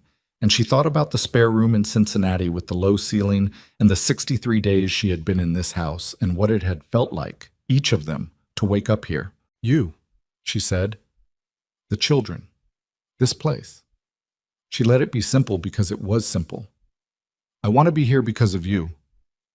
Something in his face broke open the way ice breaks in spring, not shattering but releasing, one solid thing becoming something that could move again. He leaned forward and pressed his mouth to her forehead, which was not what she expected, and it was brief and careful and completely unlike a man who didn't know what he was doing. He stepped back. "All right," he said. "All right," she agreed. They went inside. For about 3 weeks, everything was the best it had been. Not perfect.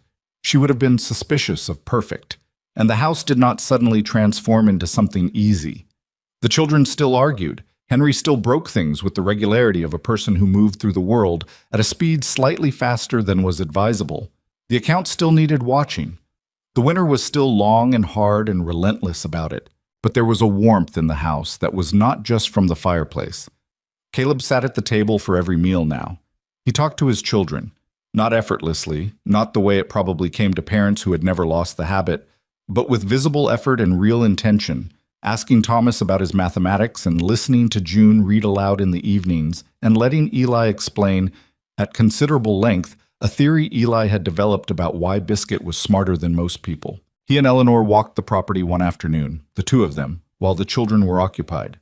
The first time they had done anything that was simply for the sake of doing it together. He showed her things she hadn't known. A stand of cottonwood along the creek that flooded every spring and came back every summer.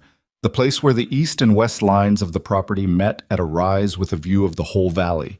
The foundation of the original cabin his father had built 40 years ago. Just stones now, mostly overgrown. She stood on that rise and looked at the valley below and the dark line of the creek, the white pastures, the small cluster of buildings that was the ranch proper, the foothills building behind everything into the sky, and felt something she had no word for, something territorial in the best sense, a feeling of this being hers to look at. "What are you thinking?" he asked. "I'm thinking it's beautiful," she said. "It is," he said, and he was looking at her when he said it, which she noticed. She looked at him sidelong. "You're going to make me uncomfortable." "I'm stating a fact," he said. "You have a limited record of stating facts unprompted," she said. "I'm noting the change." "People change," he said. 3 weeks ago you couldn't say my name without calculating whether you should." "I was calculating," he agreed. "I'm less interested in calculating than I used to be." She looked back at the valley. "That may be new for you," she said. "It's new for me too." He reached over and took her hand and held it, and they stood on the rise in the cold February air, looking at his land, and said nothing else for a while, which was its own kind of language, and she had been learning it for 2 months. The fear arrived the way it always does. Not announced, not dramatic, just there one morning where it hadn't been the night before. She saw it first in the way he looked at her over breakfast. Still warm, still present, but with something behind it that was new. A distance, small but measurable. She did not say anything about it. She was not the kind of person to pull at a thread before she understood what she was pulling, but it was there the next day too, and the day after that. He was not cold to her. He was not unkind. He was, if anything, more careful, more deliberate in the way he spoke to her, more measured. And she understood as she watched it develop over the course of a week that careful and measured were what Caleb Dawson defaulted to when he was afraid. She tried to give him room. She was not a person who pushed, generally. She believed in letting people arrive at their own conclusions, at their own speed, and she had been patient in her life out of both nature and practice. But the distance grew. Incrementally, quietly, the way the cold had grown at the start of winter. Not a single moment of change, but an accumulation of them until one day you realized you were cold in a way you hadn't been a month ago. He stopped sitting with her in the evenings. He stopped asking her opinions on the ranch. He was still at the table for meals, still present with the children, still managing the daily work of the household alongside her. But the specific thing that had been developing between them, that careful new warmth, had gone quiet. Like he had put a hand over it. She let it go for a week. Then she stopped letting it go. She found him in the barn on a Thursday afternoon, working on a piece of tack that needed mending. He had his head down, and he didn't look up when she came in, which meant he had heard her footsteps and chosen not to look up, which told her something. "Caleb," she said. "I'm busy," he said. "I know." She came and stood near the stall he was working in. "That's all right. I'll talk and you can work." He kept working. "Something changed last week," she said. "I don't know what happened, but something changed, and I'd rather you tell me than have me spend the next month trying to figure it out." He was quiet. "I'm not angry," she said. "I just want to know." He put the tack down. He looked at her, and there it was. The thing she had been reading in him for a week, visible now in full. It was not coldness. It was the opposite of coldness. It was something so warm it had frightened him. "I dreamed about Mary," he said, 3 weeks ago. The night after we walked the property." Eleanor was still. "And in the dream, she was here, sitting at the kitchen table the way she used to. And then I woke up, and she wasn't, and He stopped. His hands were still on the tack. "And I lay there, and I thought about you downstairs. And I realized how much He stopped again. "I realized what I was, what this was becoming. and I thought about what it felt like to lose her. Caleb, I know, he said. I know what you're going to say. Then say it, she said. Say what I'm going to say. He looked at the floor. That keeping my distance doesn't protect anyone. That Mary's gone whether I love you or not. That the only person I'm protecting by pulling back is myself. He looked up. I know all of that. And? She said. And I can't stop being afraid, he said. It was the plainest thing she had ever heard him say. I know how it feels to lose someone. I know exactly how it feels. And I'm standing right here getting ready to let it happen again, to let myself be that exposed again. And every part of me that survived the last time is telling me to stop. Eleanor looked at him. She thought about what to say and discarded several things and finally said the one that was most true. I know, she said. I know you're afraid. And I'm not going to pretend that fear is irrational. You lost someone and it broke you open and you spent 2 years trying to close back up again. She held his gaze. But Caleb, you're already not closed. That closed already. Whether you let me in or not, you're already not the closed thing you've been trying to be. He looked at her. The question isn't whether you're exposed, she said. You already are. The question is what you do with it. He was quiet for a long time. The barn held its own sounds around them. The patient shifting of horses, the wind at the boards, the particular dense quiet of a space insulated by hay. I need some time, he said. I need to think. All right, she said. Take the time. She left him in the barn with his mended tack and his unanswered question, and she went back to the house and started supper, and her hands were steady while she worked because she was a practical woman, and practical women kept their hands steady even when things inside them were not. Clara was in the kitchen when Eleanor came in. She was sitting at the table with her schoolwork, and she looked up and read Eleanor's face the way Clara read everything, completely and without asking. She didn't say anything. She looked back at her schoolwork, but she stayed in the kitchen the whole time Eleanor was making supper, quietly present, which was its own kind of steadiness, and Eleanor was grateful for it in a way she could not have put into words. He came to his decision 3 days later. Eleanor knew something had been decided when she saw him come in for breakfast, and the particular set of his face was different, resolved in a way it hadn't been. She felt cautious hope and told herself not to feel it, or at least not to show it. He sat down at the table. The children were already there. He poured his coffee. Then he said, looking at his coffee cup, Eleanor, can we talk this evening? Yes, she said. She carried that word through the whole day. Yes. Simple and loaded and pointing in a direction she was not certain of. By late afternoon, she had decided she was not afraid of what he was going to say. She had come this far on her own terms, and she would hear whatever he had to say on her own terms, too. If he had decided that fear was bigger than what he felt, she would handle that. She had handled things before. She was in the main room when he came in, earlier than usual, and she looked at him and he looked at her, and she understood from his face, before a single word had been said, that she had been wrong about one thing. He was still afraid. He was going to send her away anyway. He said it the way she had known he would, quietly, without cruelty, with the careful precision of a man who has rehearsed his words because he does not trust himself to find them in the moment. I think it would be better, he said, if you made arrangements to leave. Before spring, Eleanor was sitting in the chair by the fireplace.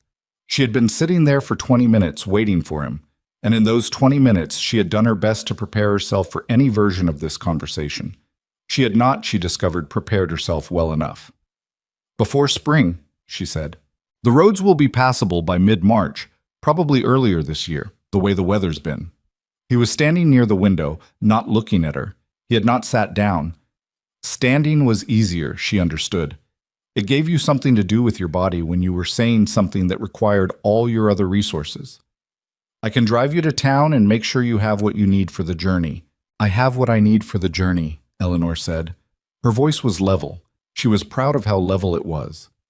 I've had what I need for the journey since December. He looked at the window. I know. You're sending me away, she said. Not an accusation, just making it plain, because she had found that plainness was the most honest response to this man, and she was not going to stop being honest with him now. I think it's the right thing to do, he said. For whom? He was quiet. You told me you needed time, she said. I gave you time. 3 days is not— I know how long it's been, he said. He turned to look at her then, and she saw his face, and she wished she hadn't, because it was not the face of a man who wanted her to go.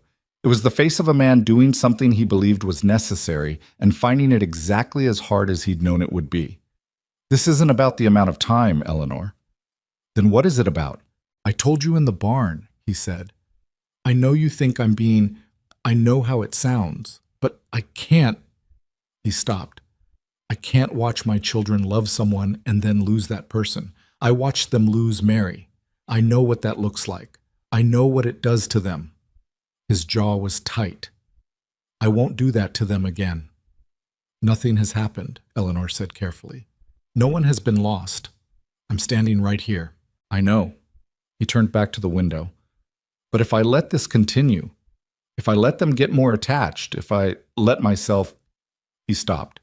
When things end, and they end, it will be worse.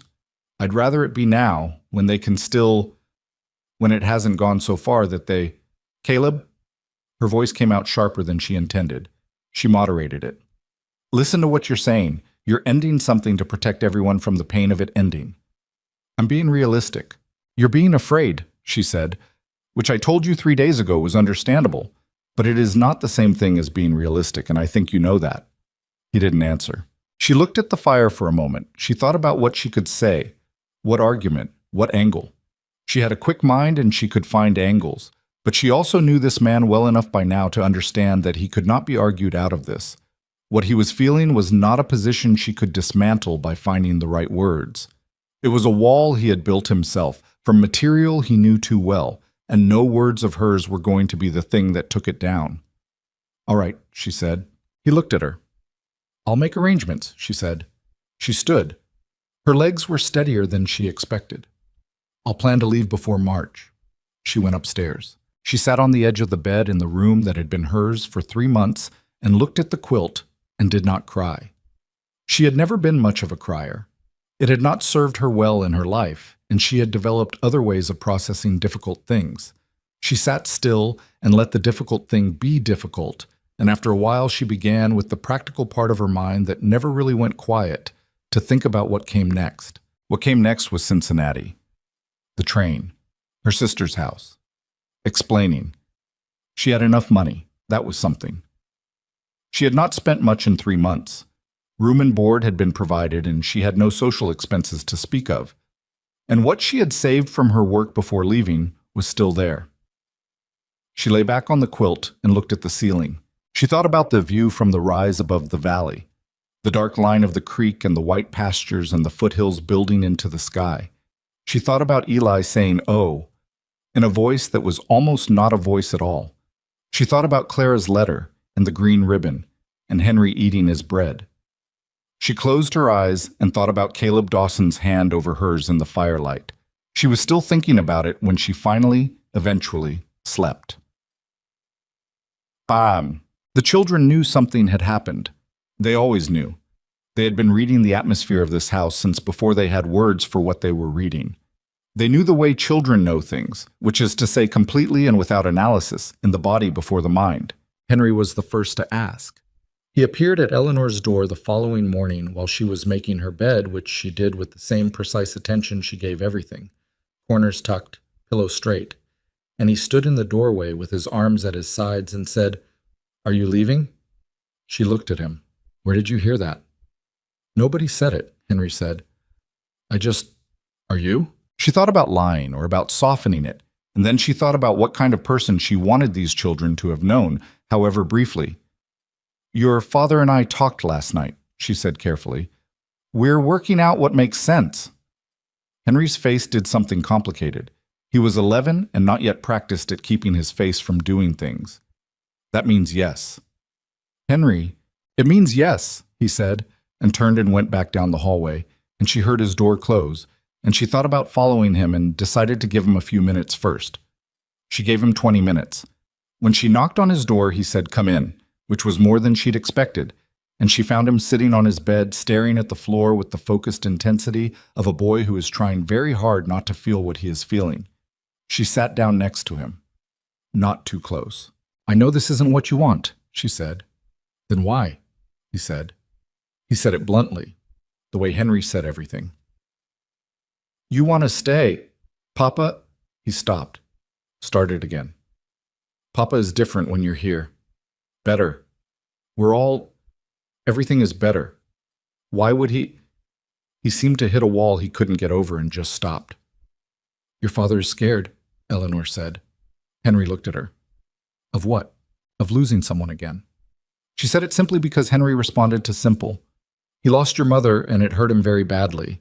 And sometimes when people have been hurt that way, they decide that the best way to protect themselves is not to let anything get close enough to hurt them again. Henry was quiet for a moment. That's stupid, he said. It's human, Eleanor said. It's a thing people do. It doesn't make it right. Then tell him that. I did, she said. Henry looked at her. And he's still scared. He chewed on this. So you're just going to leave. I'm going to respect your father's decision, she said, which is not the same thing as thinking it's the right one. Henry was quiet again, longer this time. She could see him working through something, his jaw moving slightly the way it did when he was thinking harder than usual. I don't want you to go, he said. He said it at the floor, not at her, which made it harder to hear somehow. I know, she said. I don't want to go either. She let that be the truth it was. But some things aren't entirely in our hands. She sat with him for a while, not talking, which was what he needed, company without the pressure of conversation. Then she went downstairs and started breakfast, because breakfast still needed making, regardless of everything else. Clara found out differently. She already knew, Eleanor thought. She had probably already known from the evening before, because Clara knew things before they were said. But she came to Eleanor in the kitchen 2 hours after the conversation with Henry, and she stood in the kitchen doorway with her arms crossed and her chin up and her eyes doing what her eyes did, which was seeing everything. And she said, "Tell me what he said." Eleanor told her. Not everything, but the shape of it. That Caleb had decided it would be better if Eleanor left before spring, that he was afraid, that she had told him so and he had heard her and remained afraid. Clara listened without interrupting, which was unusual for Clara. When Eleanor finished, Clara said, "He's wrong." "I know," Eleanor said. "He's hiding," Clara said. "He's been hiding for 2 years, and every time he starts to come out of it, he goes back in." Her voice was steady, but Eleanor could hear what was underneath it. The specific exhaustion of someone who has been dealing with this particular problem for a long time. "I love him," Clara said. "I love my father, but I'm so tired of watching him choose to be alone." Eleanor said nothing. "What are you going to do?" Clara asked. "I'm going to make arrangements to leave by the end of February," Eleanor said. "That's what I told him I'd do." Clara looked at her for a long moment. "And you're just going to do that?" "It's his house, Clara, and his decision." "It's my house too," Clara said quietly, and that was the most 14, Eleanor corrected herself. Still just 14. The most 14 she had ever sounded. Eleanor looked at her. "I know," she said. She turned back to the stove because she had a pan on it, and because she needed somewhere to look that wasn't Clara's face. She heard Clara leave the kitchen. The days between the conversation and the planned departure had a particular quality, the quality of time that knows it is finite, which is different from ordinary time even when nothing on the surface looks different. Eleanor did the same things she had been doing. She cooked and taught and mended and managed the household and walked the property in the afternoons when the weather allowed it. She was present, fully present, because she was not a person who could inhabit something halfway. Caleb moved through the house with the careful avoidance of a man who is doing something he knows is wrong and has decided to do it anyway. He was at meals. He was present with the children. He looked at Eleanor when she spoke to him and answered her questions about the household and the accounts. And in all practical ways, they continued to function as what they had been for 3 months, 2 adults running a household together. But the specific warmth was gone, tamped down on his side like a fire managed down to coals, and it was strange and cold to Eleanor in a way that the Montana winter outside had never managed to be. The children moved around their father like water around a stone. Not away from him, just around. Henry had stopped talking much at meals, which was probably the most noticeable thing, since Henry's natural state was talking. June watched. Thomas kept his counsel with the particular reserve of an almost 12-year-old boy who has understood something adult without having the framework to address it. Eli was still mostly Eli, which was a mercy. Clara said nothing to her father about it. Eleanor did not expect her to. Clara had said her piece to Eleanor, and she would, Eleanor assumed, say nothing further until she had decided what she wanted to do with what she felt. That was Clara's way. Everything inward until it was ready to come out, and when it came out completely. She was leaving on a Friday. She had determined this quietly, on her own, and had told Caleb on a Monday, and he had nodded and said he would arrange the wagon, and that was all. 3 days. Tuesday was ordinary. Wednesday was ordinary in the specific way of days that are pretending to be ordinary. Thursday evening, she packed her trunk. She was in her room packing when she heard the first voices. Not fighting. It was not the sound of a fight, exactly. More like the sound of a thing that had been building for a long time, arriving at the point where it could no longer be contained. She heard Clara's voice, which she recognized by its particular steadiness, and then Caleb's voice, lower, and then... This was what made her stop and set down the folded dress she'd been holding. She heard Thomas's voice. Thomas, who was 11 and rarely said anything he didn't have to. Then Henry. Then, quietly, June. 5 voices, all in the main room below her. She set the dress down and sat on the edge of the bed and looked at the floor, which was also the ceiling of the room below. She could not make out words, only voices. The timbre and rhythm of them, rising and falling. Clara's measured and relentless. Caleb's controlled and then less controlled. Henry's sudden and blunt in the way of his interruptions. June's quiet and precisely placed. She should not listen. She stood up and went back to her trunk and picked up the dress again. She heard Eli. Eli, who was 6 years old and mostly concerned with Biscuit and his cloth rabbit, and the general project of existing in the world at full volume. Eli's voice had a quality at the best of times that made it difficult to ignore, high and clear and carrying. And what she heard now, through the floor, was not Eli being noisy. It was Eli being quiet, which was something she had heard only a handful of times, and every one of those times it had meant something. She put the dress down. She sat back on the bed and listened to the voices she could not hear the words of, and she did not know what was happening below her, and she thought about going down and decided she would not go down, because what was happening below her was between Caleb Dawson and his children, and it was not hers to interfere with. She sat, and she waited, and after a while the voices stopped. Silence for 20 minutes. Then footsteps on the stairs. Not a child's footsteps, and not the measured tread of a man going about his business, but someone moving quickly, with purpose, and she stood up from the bed because some instinct told her to be standing when this door opened. The knock was not tentative. "Come in," she said. Caleb opened the door. He looked the way she imagined a man looked after his children had taken him apart and put him back together differently. His hair was somewhat disordered. His jaw was carrying a tension she recognized, but it was different from the tension she was used to. Not the tension of holding something shut, but the tension of something in the process of opening. His eyes, when they found hers, were direct in a way that had no careful calculation behind it at all. He looked at the trunk, at the folded dress on the bed, at her. "I was wrong," he said. She said nothing. She had learned, with this man, that silence was often the most useful response. "What I said 3 days ago," he said. "I was wrong, and I need you to know that." He came into the room, not close, just inside the doorway, and she could see him working for the words the way she'd seen him work for them 100 times. But this was different. He was not working to contain something. He was working to release it. "I told myself I was protecting them, the children, and maybe I was, partly. But Clara said..." He stopped. "Clara said a lot of things." "I imagine she did," Eleanor said. She said, "He seemed to be picking the most essential one." She said that I spent 2 years protecting them from my grief by disappearing into it instead of going through it with them, and that when something happened that might actually be worth having, I was doing the same thing. Disappearing. He looked at the floor for a moment. She said that my definition of protecting them has always been taking things away before they can be taken away, and that I have never once asked them if that's what they wanted. Eleanor thought about Clara at the kitchen table, her letter, her careful, fierce eyes. Henry said, Caleb made a sound that was somewhere between a laugh and something else. Henry said I was being stupid, in approximately those words. That sounds like Henry, Eleanor said.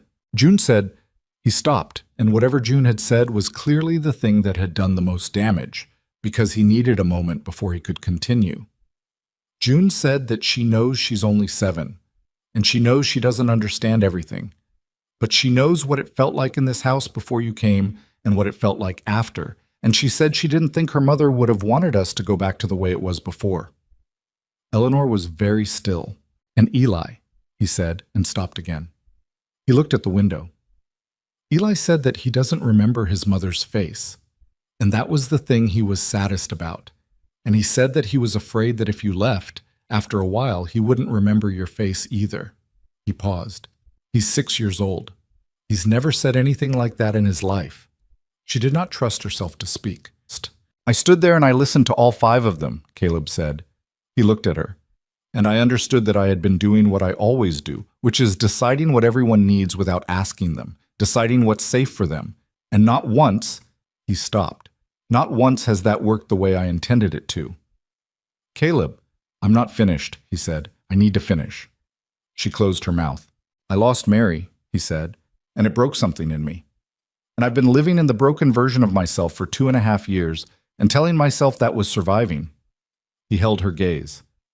And then you came, which was not. I did not want you to come. I want to be honest about that. You arrived on my porch at 9 o'clock at night on a December snow, and I stood there and thought about all the reasons this was a disaster. I remember, Eleanor said. And then you said you'd stay through Christmas, he said. And then you stayed through Christmas. And then you stayed through January and February, and you learned the names of my cattle, and you walked my fence line, and you taught my children, and you made this house into something I hadn't known it could still be. His voice had gone rough at the edges.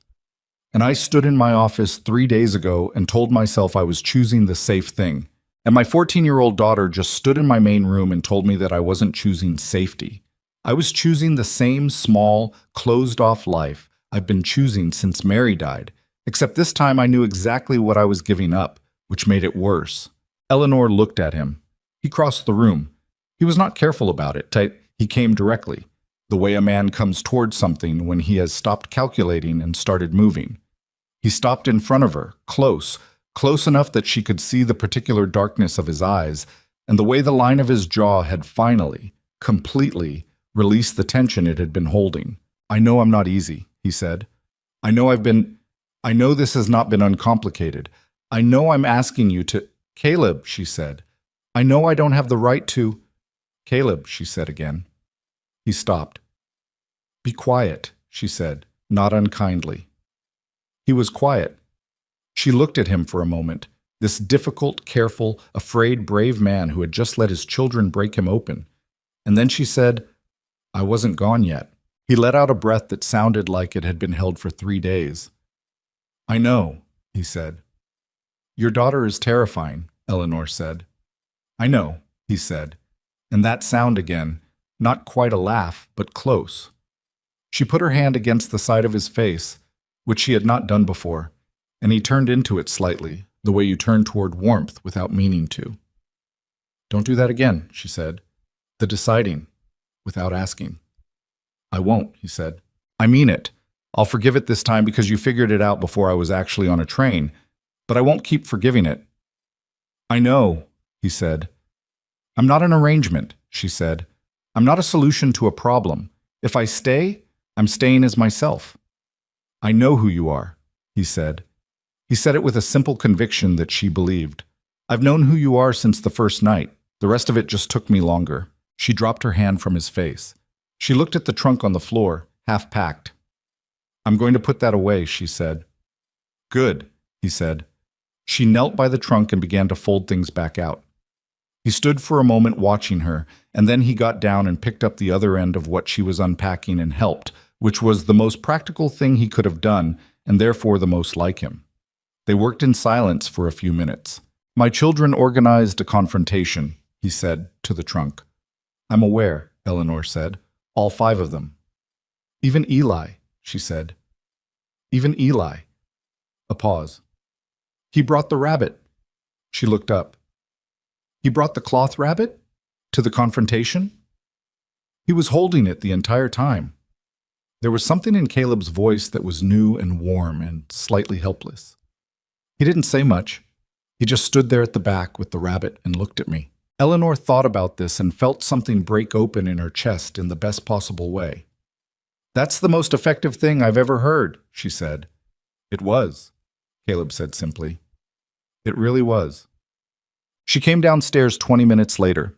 The main room was unusually quiet, and she understood why when she found all 5 children arranged in it in the specific way of people who have been waiting and are trying to look like they have not been waiting.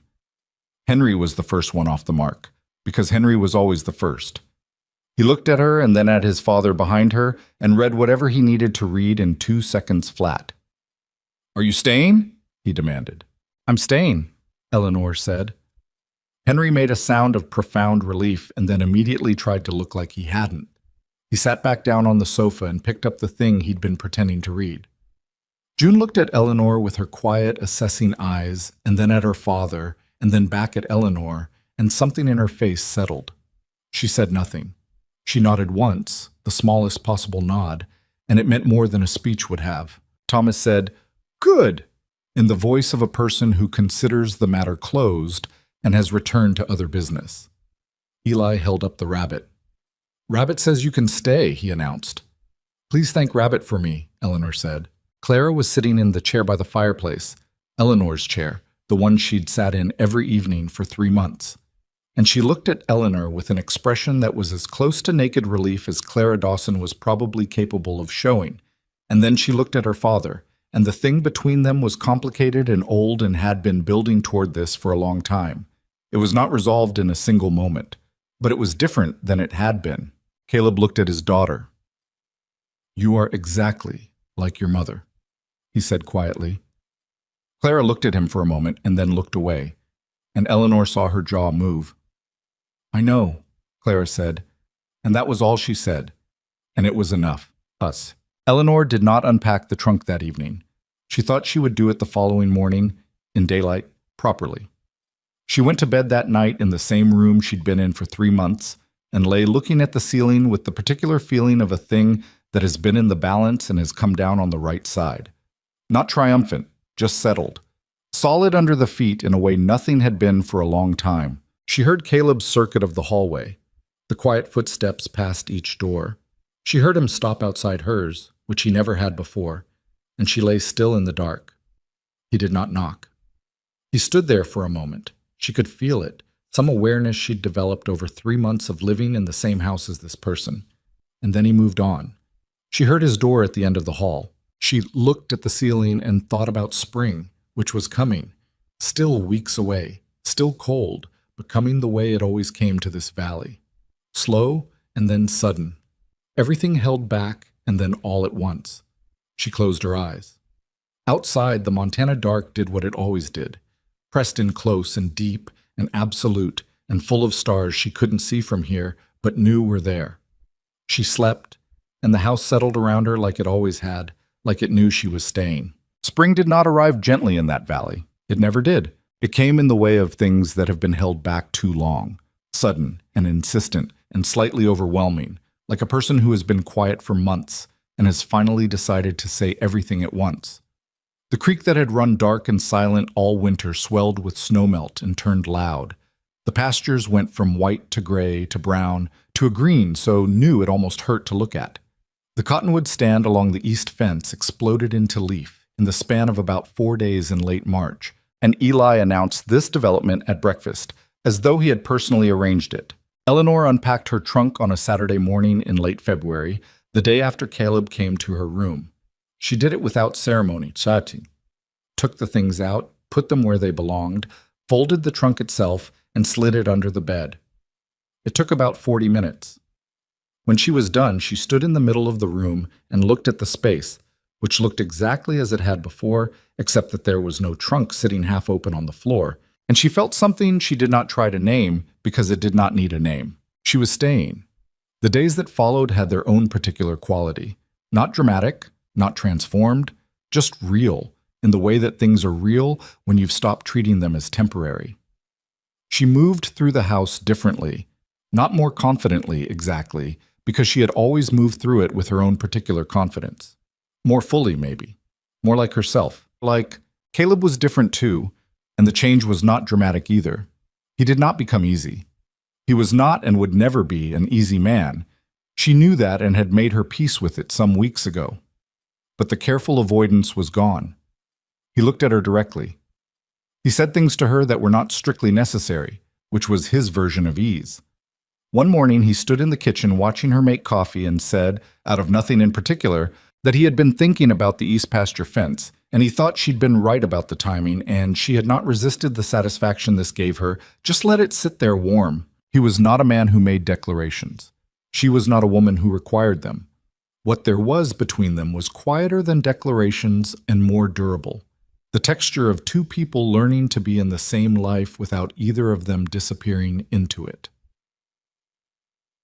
The question of what exactly Eleanor was to this household required practical resolution, and it was Caleb who raised it first, which she took as a sign of how much had changed. He found her one evening in the main room going over the account book. She had taken over the accounts in January by a process of gradual and mutual agreement that had never been explicitly stated, and he sat down across from her and said without preamble, "I'd like to ask you to marry me." Eleanor set down her pen. He was looking at the table. He had clearly prepared this, which was characteristic. He never said important things without having organized them first. "I understand that's not... I know the circumstances that brought you here were not what either of us would have chosen, and I know I've not made the past few months simple." He looked up at her. "But I'd like you to stay. Formally. Permanently." He paused. "If you want to." "If I want to," Eleanor said. "I'm aware that's an insufficient proposal," he said. "It's an honest one," she said. "I'm better at honest than sufficient," he said. And there it was. That brief crease at the corner of his eye, that almost smile she had learned to watch for. "I don't have a great deal to offer beyond what you've already seen. A ranch that's doing reasonably well. 5 children who have already decided they like you better than they like me on most days. Montana winters." He was quiet for a moment. "And myself, which is the part I'm least confident about." Eleanor looked at him. She thought about the 11 letters in a cedar box she had sold, and the spare room in Cincinnati, and the train platform in December with snow in her hair, and 5 children staring at her from the dark. "You're enough," she said. He looked at her. "You are difficult, and you are afraid of things, and you make decisions without asking people, and you communicate in 4 words when 40 would actually be useful," she said. "And you are enough." He was quiet for a moment. "Is that a yes?" "Yes," she said. "That's a yes." He reached across the table and put his hand over hers the way he had by the fireplace in January, except this time he did not take it back. He left it there, warm and certain. "Thank you," he said. "Don't thank me," she said. "It's the most practical decision I've made in years." "Is that all it is?" he asked. He asked it with the directness he had been slowly learning, the directness she had been slowly drawing out of him over 4 months. She looked at him steadily. "No," she said. "It is not all it is." He nodded, once, and she understood that for him this was as close to a declaration as he was going to get, and she found, sitting across from him in the lamplight with her hand under his and the account book open between them, that it was entirely enough. Clara found out first, because Clara always found out first. She did not react the way Eleanor expected. She was in the kitchen the next morning when Eleanor came down, earlier than usual, and she looked at Eleanor's face the way she looked at everything, reading it in full. And then she looked at the window and said nothing for a long moment. Then she said, "He's going to have to learn to ask before he decides things." "We've discussed it," Eleanor said. "He'll forget," Clara said. "He'll do well for a while, and then something will happen, and he'll go back to making decisions for everyone without consulting anyone." She said it without rancor, the way you state a fact about weather or terrain, not condemning it, just naming it. "He's been that way his whole life. Mama used to..." She stopped. "Mama used to fight him on it. She was the only one he'd back down for. Then I'll fight him on it, Eleanor said. Clara looked at her. Something in her face shifted. Not softened, exactly. Settled. You will, she said. It was an observation, not a question. I've been fighting him on things since December, Eleanor said. I don't see why that should change. Clara almost smiled. It was the closest to a smile she had come since the conversation that still sat between them.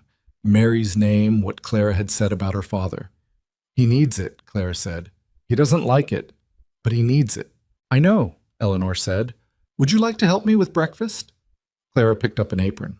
I was already going to, she said, which was true, and which was its own kind of answer to an unasked question. Tick. The wedding was in April, when the valley had fully committed to spring, and the mud season had reached its peak, and the road into Harlan's Crossing was passable but not pleasant. It was not a large occasion. The justice of the peace in town, a man named Garrett, who had clearly seen stranger things in his career on the frontier, and showed no particular surprise at any of the details of this particular union. The 5 children in their best clothes, which Eleanor had pressed the night before. Mrs. Albrecht from the neighboring ranch, who had been the first person to call after word, had spread that Caleb Dawson was marrying again, and who had stood on the porch with a pie and looked at Eleanor with the careful assessment of a woman who had been in this community long enough to take the measure of most people and was still in the process of taking Eleanor's. Eleanor had stood on the porch and taken Mrs. Albrecht's pie and said, "Thank you for coming." And Mrs. Albrecht had said, "I've known Caleb Dawson for 14 years. And Eleanor had said, "So you know what you're getting." And Mrs. Albrecht had looked at her for a moment and then laughed, a real laugh, genuine, and said, "You'll do fine," and come inside. The ceremony was short. Caleb stood beside her and said the words in his quiet, careful voice. And Eleanor said hers in the plain way she said everything.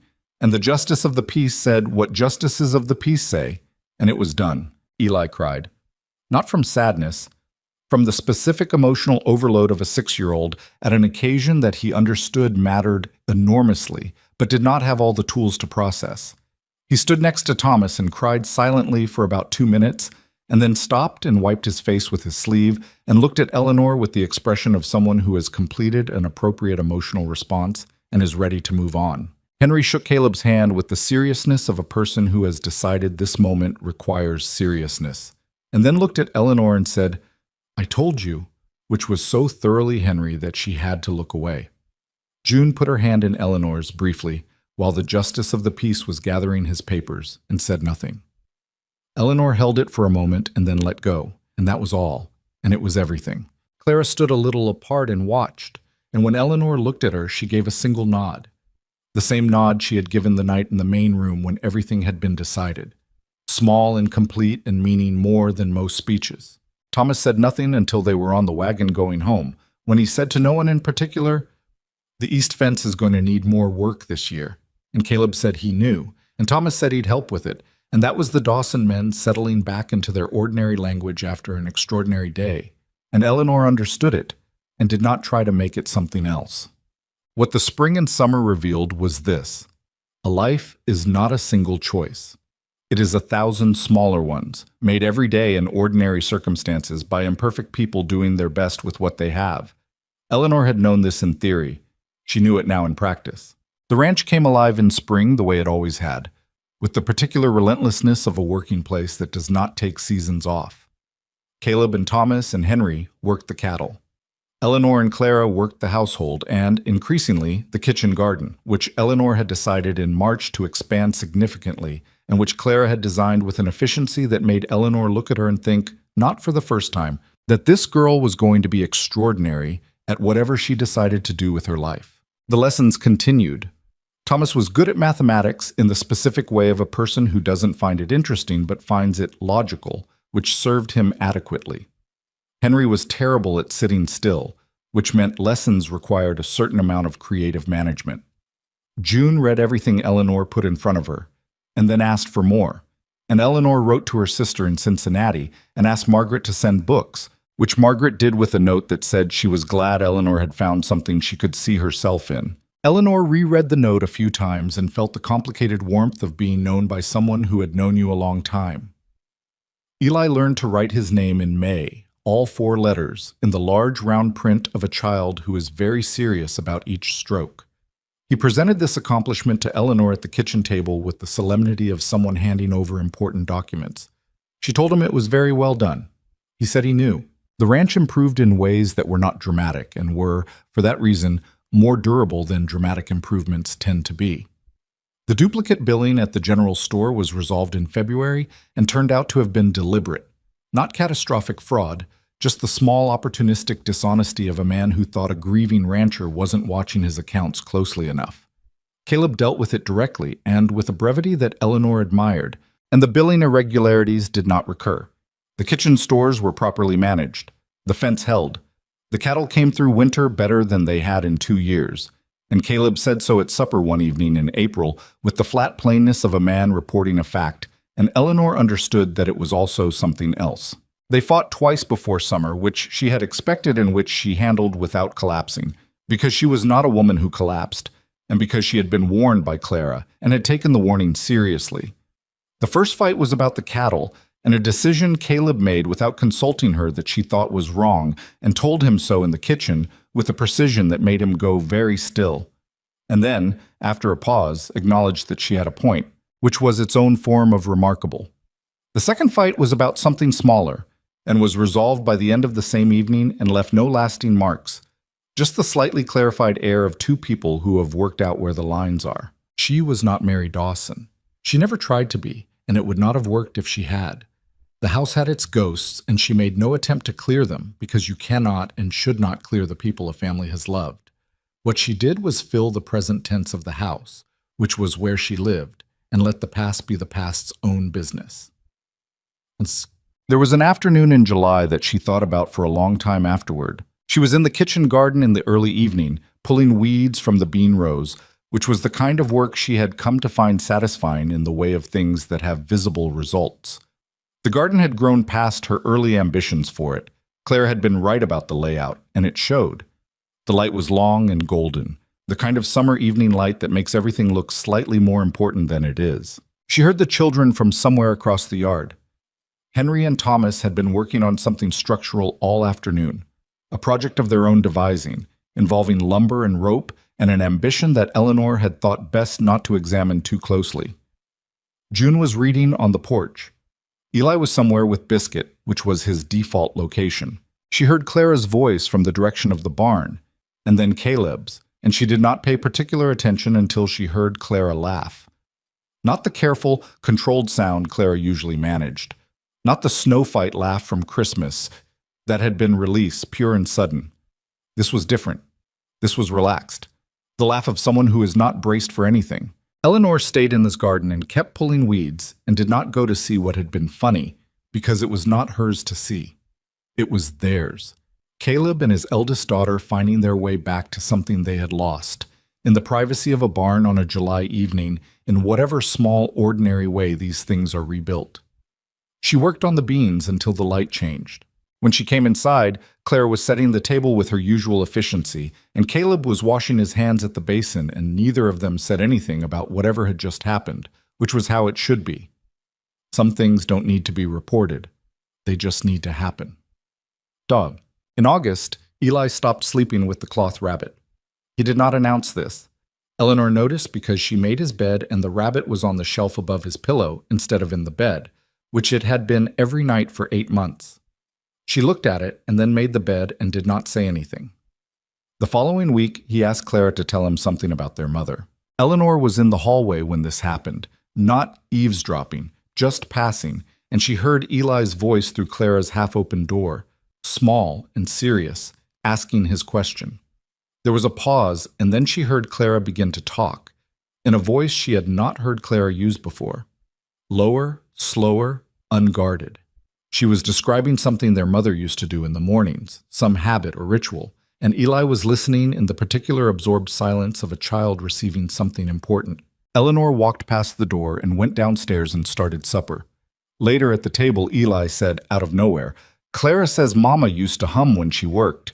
He said it the way he reported all facts, as information he had acquired and was distributing.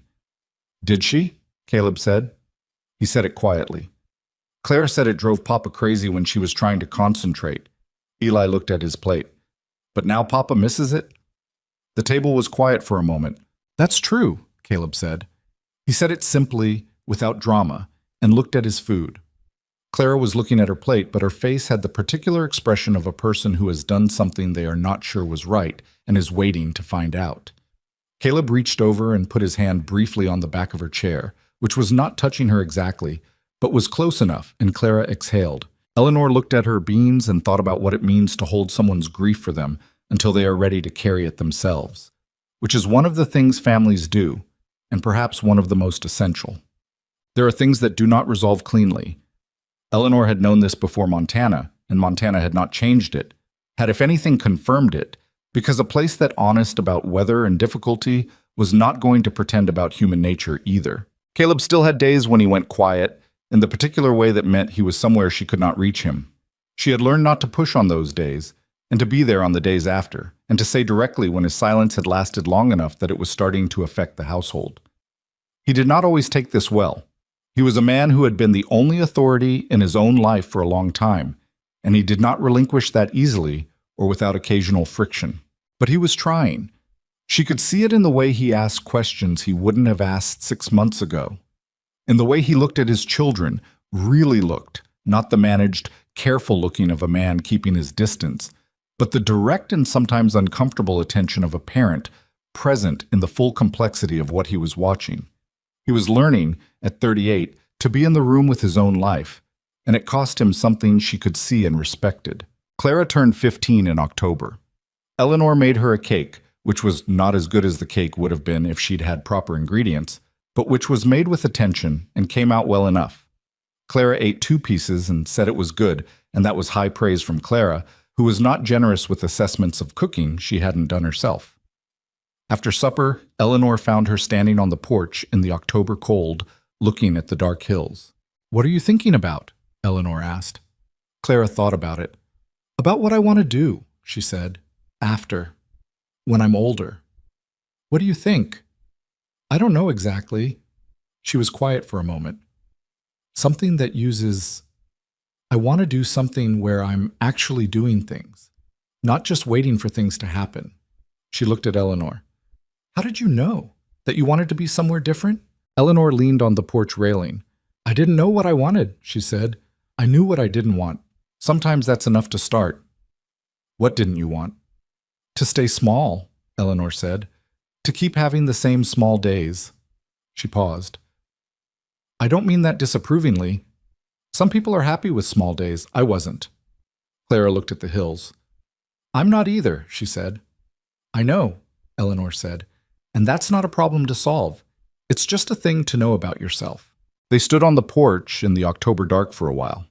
The stars were out in the quantity they always were out here, the kind of abundance that still surprised Eleanor when she thought about Cincinnati. "Thank you," Clara said. She said it without looking at Eleanor, which was how Clara said things that cost her something. "For the letter. At Christmas." A pause. "I've read it a lot." Eleanor said, "Good." And nothing else. Because nothing else was needed. What she understood by the end of that first year, and this was the understanding that arrived not in a single moment, but in the accumulation of ordinary ones, was that belonging is not a thing you are given. It is a thing you build, badly and slowly, with other imperfect people, and the building is what makes it real. She had come to this valley on false pretenses that were also, underneath them, real need meeting real need. She had stayed because she could not make herself leave. She had been pushed away and come back not because she was reckless, but because she understood, in the clearest part of herself, that the things worth having in this life are the things you are willing to be uncomfortable for. She was not the mother these children had lost. She would never be that. But she was the woman who had mended their coats and taught them their letters and stood in their kitchen at 6 in the morning because a 7-year-old was trying to make oatmeal and someone needed to be awake. She was the woman who had argued with their father and loved their father and refused to leave when leaving would have been easier, and these things did not make her their mother. They made her something else, something without a precise name, which was fine. The most important things often didn't have precise names. Eli called her Mama in November. He He did it by accident, or the way things are accidents when they are also not accidents. When a word you've been holding slips out because holding it has become more effort than saying it. He was asking her something at breakfast, something ordinary, and he said mama at the beginning of it without appearing to notice he'd done it. And then he looked at her with the eyes of a child who has just understood what he said and is waiting to find out what happens next. Eleanor looked back at him. Yes, she said.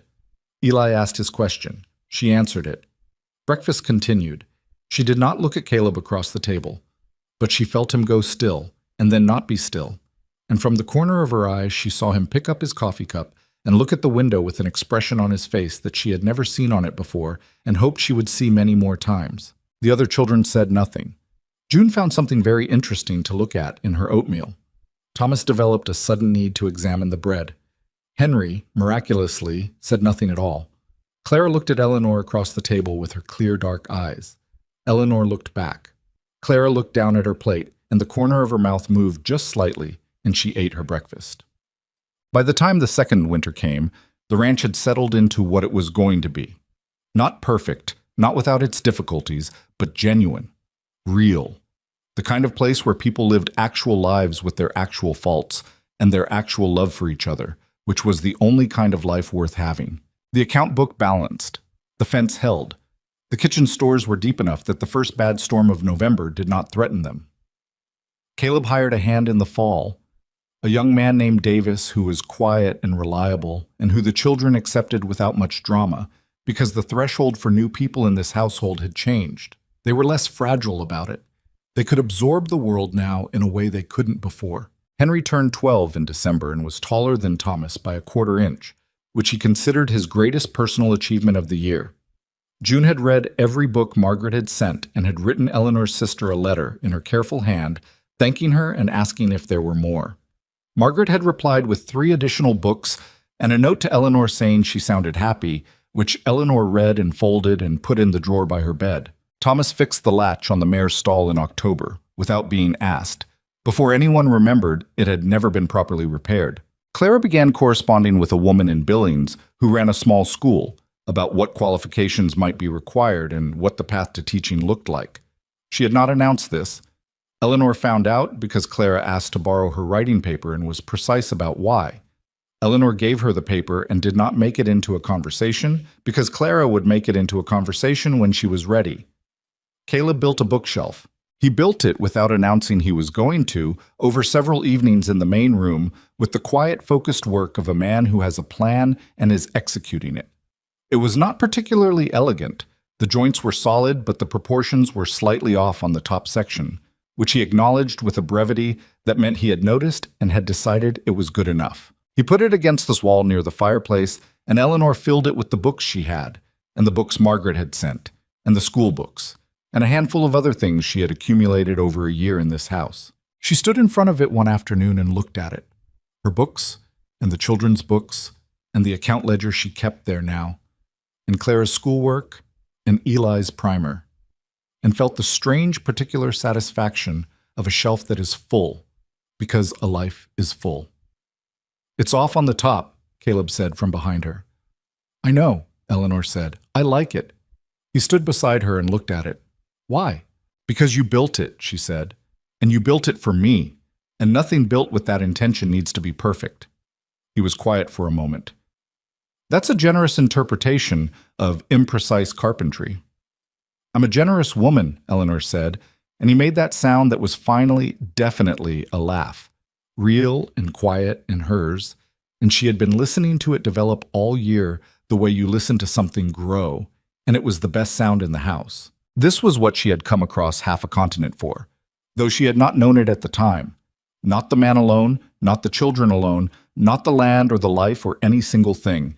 The accumulated weight of all of it, the ordinary mornings and the difficult days and the specific laughter of specific people she had chosen and who had chosen her back. She had spent 31 years in rooms with low ceilings. She had not known, until she came here, what it felt like to stand somewhere and feel the space go all the way up. The fire in the main room burned the way it always had. The house knew how to use it now, every draft managed, every window sealed. Outside, the second Montana winter pressed against the walls the way the first one had. Relentless and indifferent and beautiful in the way of things that do not accommodate you. Inside, something held against it. Not a perfect thing, not an easy thing, a real thing built by imperfect people from the available materials, which is how the most durable things are always built, and how they earn the right to last.